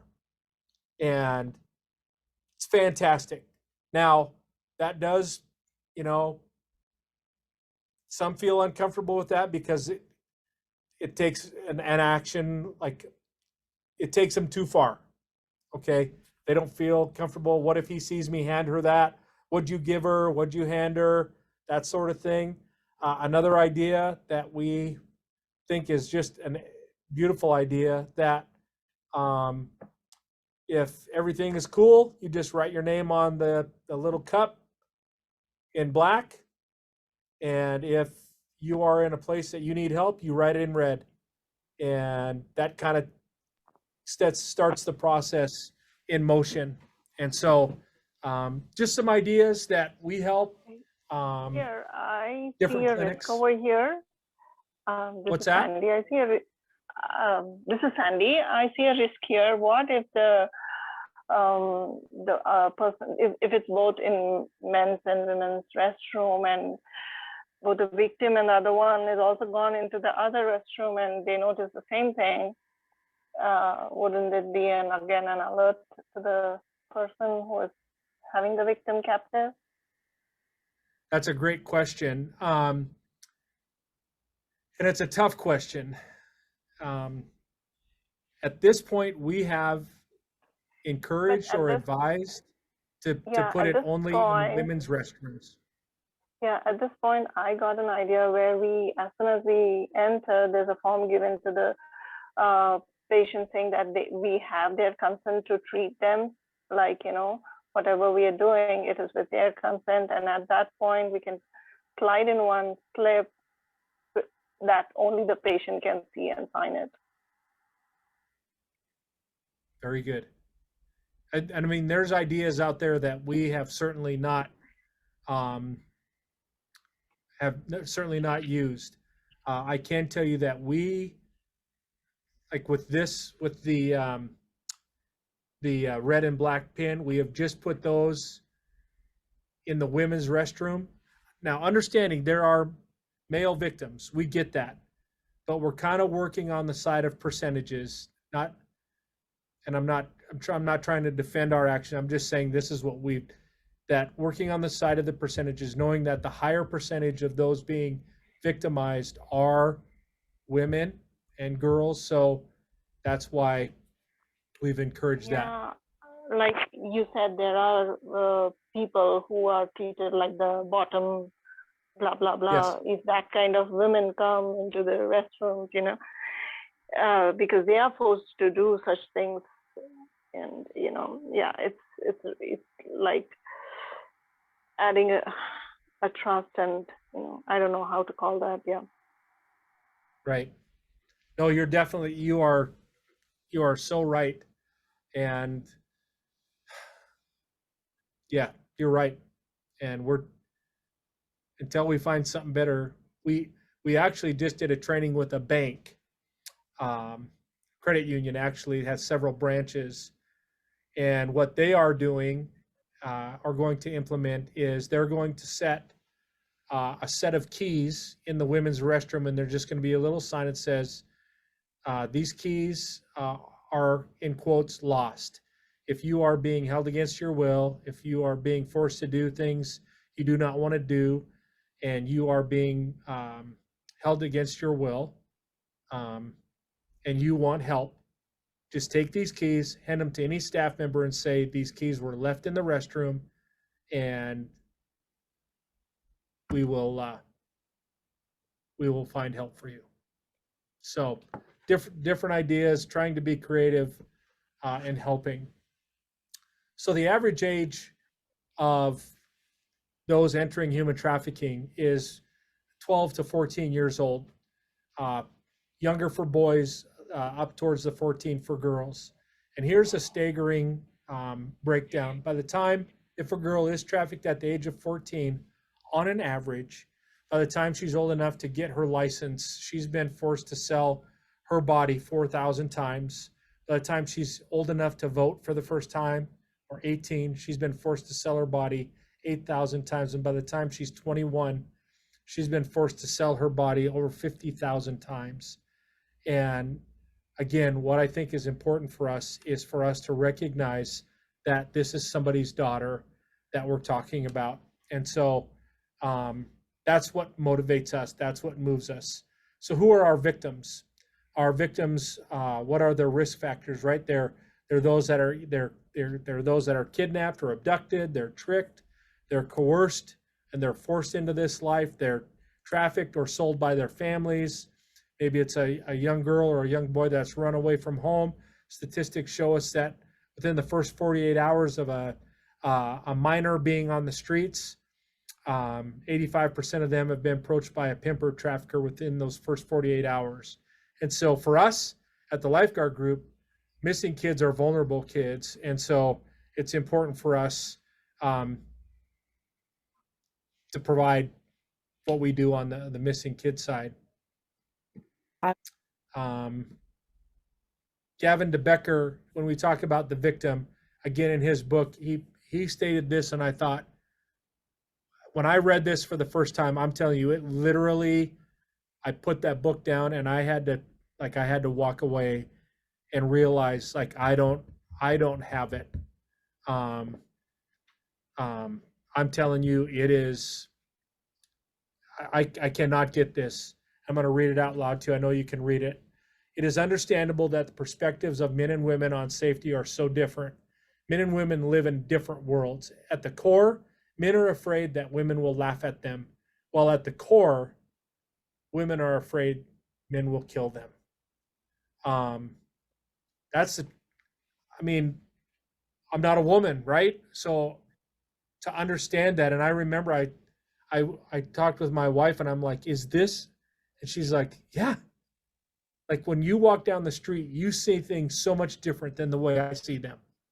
It's nothing for you to go to the gym at night and to go out to for me, she said, for me, that it terrifies me, absolutely terrifies me to even think that I would never do that. And so understand, again, from that trauma-informed place. So let's look at some of that really quickly. We'll look at some of the indicators.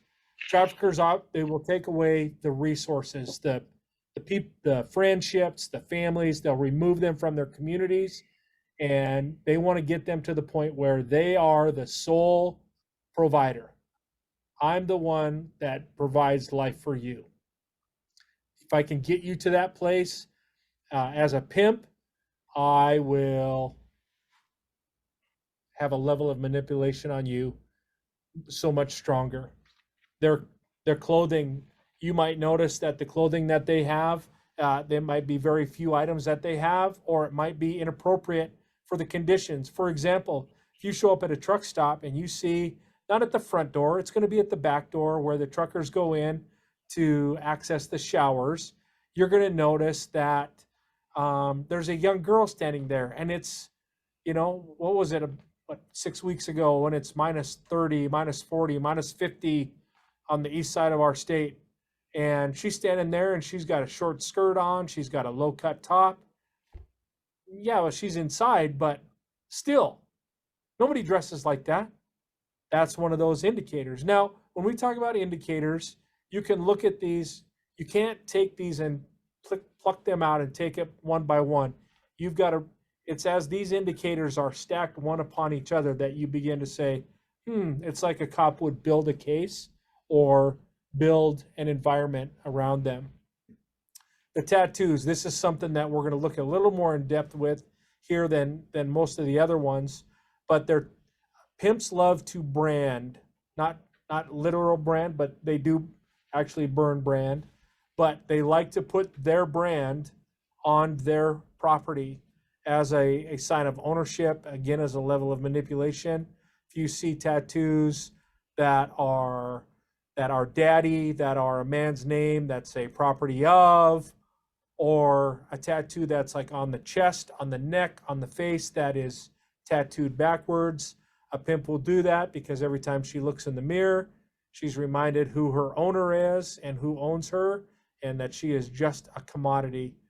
Barcode tattoos are a high indicator, and they've kind of moved away from the barcodes as of late. They're moving to like an actual QR code, and those QR codes are actually scannable.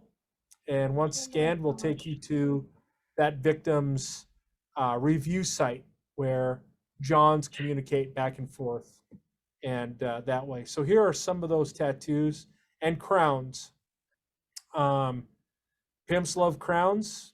They push themselves out at they are pimp daddy, they are the king. They even will often sometimes refer to the bottom as the queen or queenie.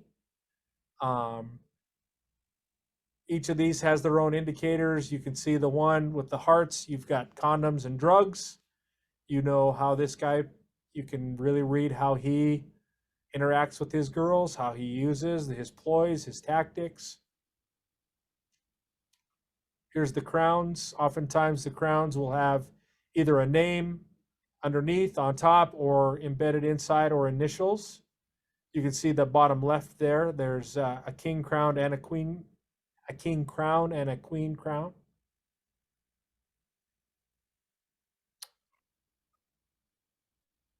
These vulgar tattoos, I want to tell you that, like, these are tattoos that a woman's not going to put on her own body.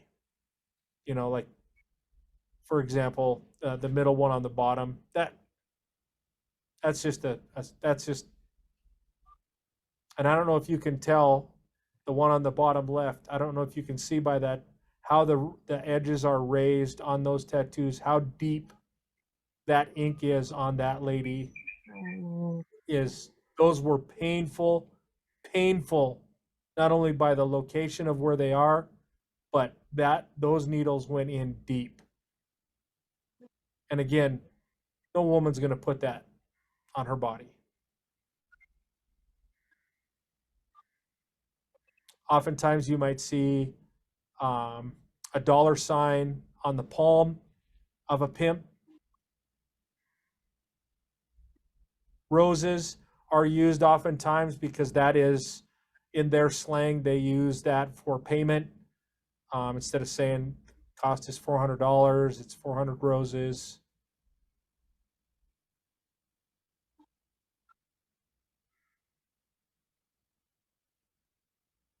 Now I do want you to take a look at the girl and her tattoo on the middle bottom. Now, Daddy's girl screams out. I mean, screams out to me, obviously, because of what I've known over the years working. And I'm a dad. I would never ask my daughter to put that on her body, ever. Ever.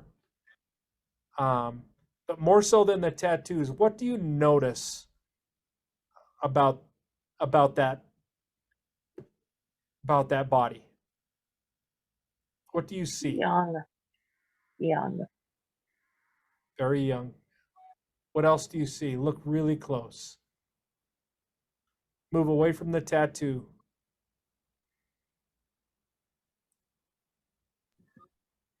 Bruising. There you go. Up. I'm actually making motions at it, right? As like we can see each, but if you can see what I'm pointing to, but on her hips, the bruising, down on her buttocks, up high on her ribs, like right underneath her shirt on the right side. She's been taken care of. Again, look at the eyes of that little girl in the bottom right. She's not happy about that. That top left-hand corner, that is an upper thigh tattoo. Within the last year, we have seen a huge increase in identifying tattoos being on the upper thigh. Upper hamstring, I guess, not thigh. And again, in your place, you will see these much more. I mean, the average Joe's not going to see these, but you will have opportunity to see these. Oftentimes, victims, and I do have papers with those identifying tattoos that I can supply and get to you. Again, whatever we can do to help you guys, that's what we want to do. The where and the whens, they can't provide oftentimes where they are. They couldn't tell you what town they're in, where they came from, where they're going. They're just kept in the dark. Sometimes just because of lack of sleep. Sometimes it's the drugs. Their stories are scripted, but at the same time inconsistent, if that makes sense. In other words, they may have this scripted story, but when you begin to ask just questions like you do when you encounter another individual, they don't coincide. They don't come together. Oftentimes, these victims are, well, the majority of the time, they're watched. They are under surveillance. Oftentimes, it could be a GPS on their phone. That pimp knows where they are, it tracks exactly where they're going. They live in a constant state of fear to the point where fear is the very thing that drives them. And at times, the things that would scare you and I don't scare them.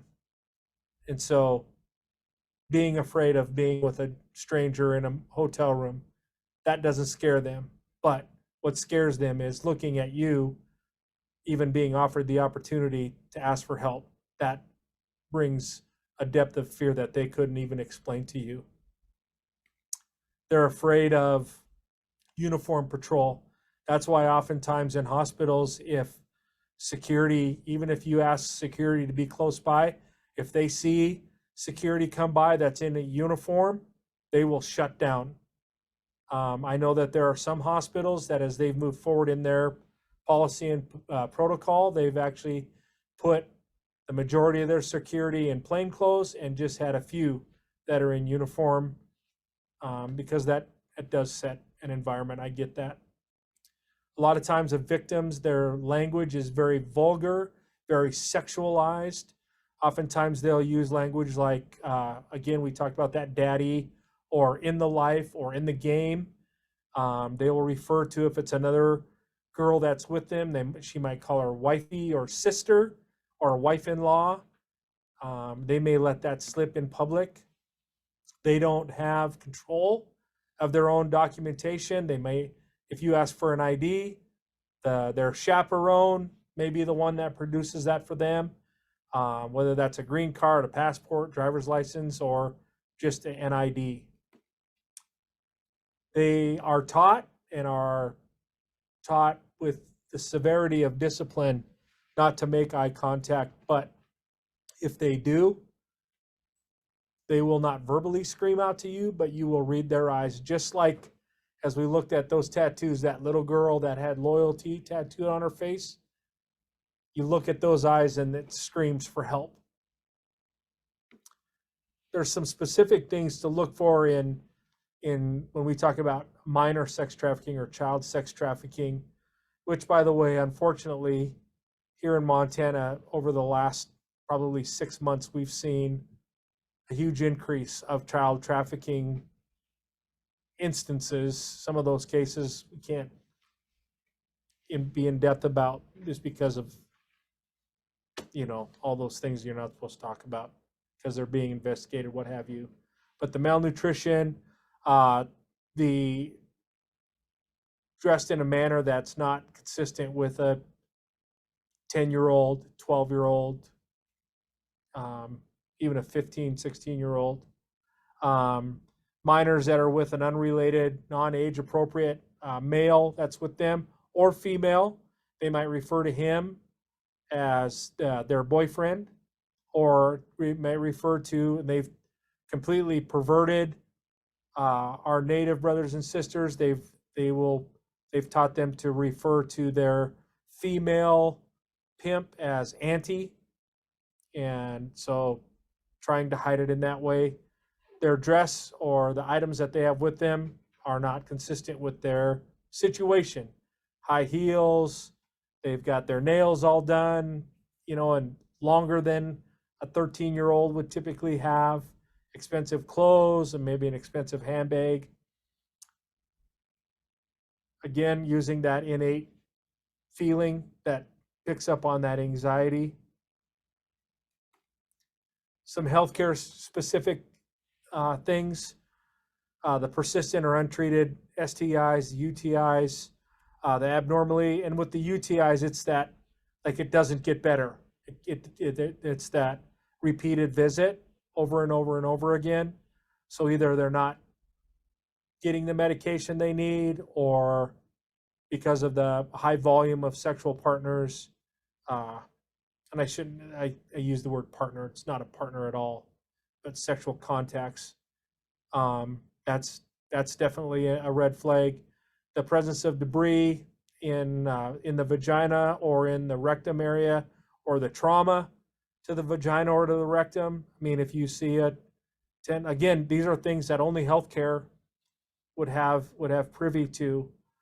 Problems with the jaw or the neck, and any idea of why that would be there? Could they be forced into a submissive position? Their jaw? Yep, submissive position. Cindia from Custer County, yep, oral sex. So when a pimp advertises his stable, he'll advertise them for a QV, which is a quick visit, which is usually oral sex, and it's usually $50 to $75, 15 minutes. So we've had some victims that have performed oral sex up to 60 times in a day. And I hate to be, I hate that it's graphic like that, but so the repeated abortions or the miscarriages, the botched abortions, and again, these individuals aren't going to disclose this. They may disclose to a medical professional that there's been sexual assault, but it's hard for them to disclose that they are a victim of human trafficking or sexual exploitation, because they've already been taught that they're a slut, that they're a willing participant in this. You came to me, I offered this to you, all of these different things. And so it's hard for them to disclose. Here are some of the things that you might see in an ER or a walk-in, the common forms of abuse from these victims. This is from that same survey.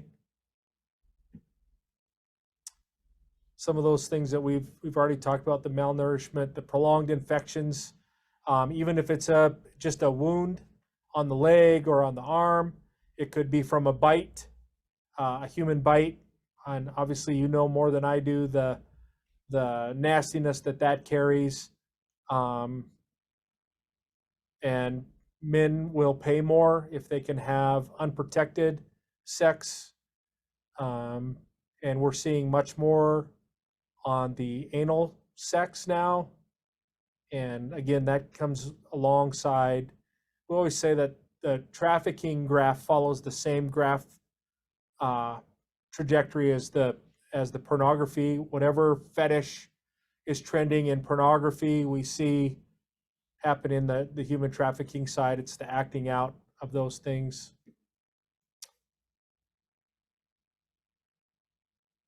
I think one thing that very important to the evidence, that the victim has had to have sexual intercourse while she's on her monthly cycle. So what a pimp will do is will cram, there's no other better way to say it, cram her vagina full of cotton balls or gauze, so that she can still, it's not like she gets days off for being on her period.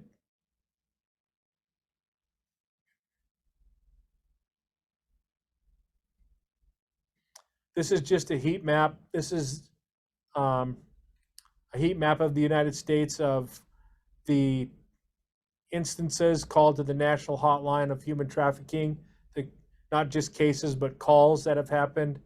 And I just zoomed you into Montana so you can kind of get the view of that. Obviously, you can see our major cities that are there. 89% of people that are in prostitution, they want to get out. They want out, but the reason they don't is they simply don't feel like there's any other option for them to survive. And that being said, I want to show one last video, and this is a survivor story, and then we will be done for the evening. Immediately when I got in the car, I knew something was off. Simone Miller was only 16 when she was kidnapped and trafficked by a man she had just met. He was just like, I'm a pimp and you're my hoe and I'm gonna take you somewhere. You're gonna be given instructions on what to do, and running is not an option. She was taken to a hotel where other women were being held. Simone says the man who told her he was a rapper when she first met him warned her if she tried to escape, he would kill her mother and her grandmother. If anybody knows me, like, that's like my weakness, you know, because like my family is all I have. As days went by, Simone was desperate to get out of this situation. What can I do? What can I do? And I played along, and I had him thinking like I'm okay with it. You know, I put on this red lingerie. The pimp let his guard down, and when he took a shower and left his cell phone on the bed, Simone made a quick phone call to her mother. And I said, Mom, and she said, baby, where are you? And I said, I don't know. I don't know where I'm at, Mom. She just said, tell me what you see, Simone. I said, I'm like looking out the window of this hotel. I said, I see like a 7-Eleven. She's like, okay, what else do you see? I said, I don't know, a Church's Chicken. She's like, okay, okay. Somehow, with that brief description, her entire family hit different locations, searching for Simone until they found her outside of a 7-Eleven. Her captor was inside buying cigarettes, unaware his victim was about to be rescued. All I could think was, when this man gets out of this 7-Eleven, it's gonna be trouble. Despite everything he put her through, Simone protected him, telling her family he wasn't the man who kidnapped her. I still know that it wasn't right what he did, but I got in the car with him, you know what I mean? And I just didn't want them to kill him in front of me. And I kept saying, no, that's not him, that's not him. It's been many years since that horrific experience. Simone is now a crisis interventionist at Teen Project, a nonprofit that helps survivors of human trafficking. It's healing.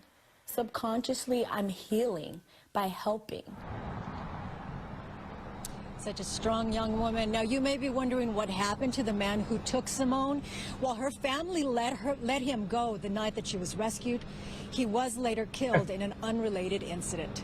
Alex, Christine, I'll send it back to you in the studio. The Teen Project does amazing work, Gina. Thank you so much.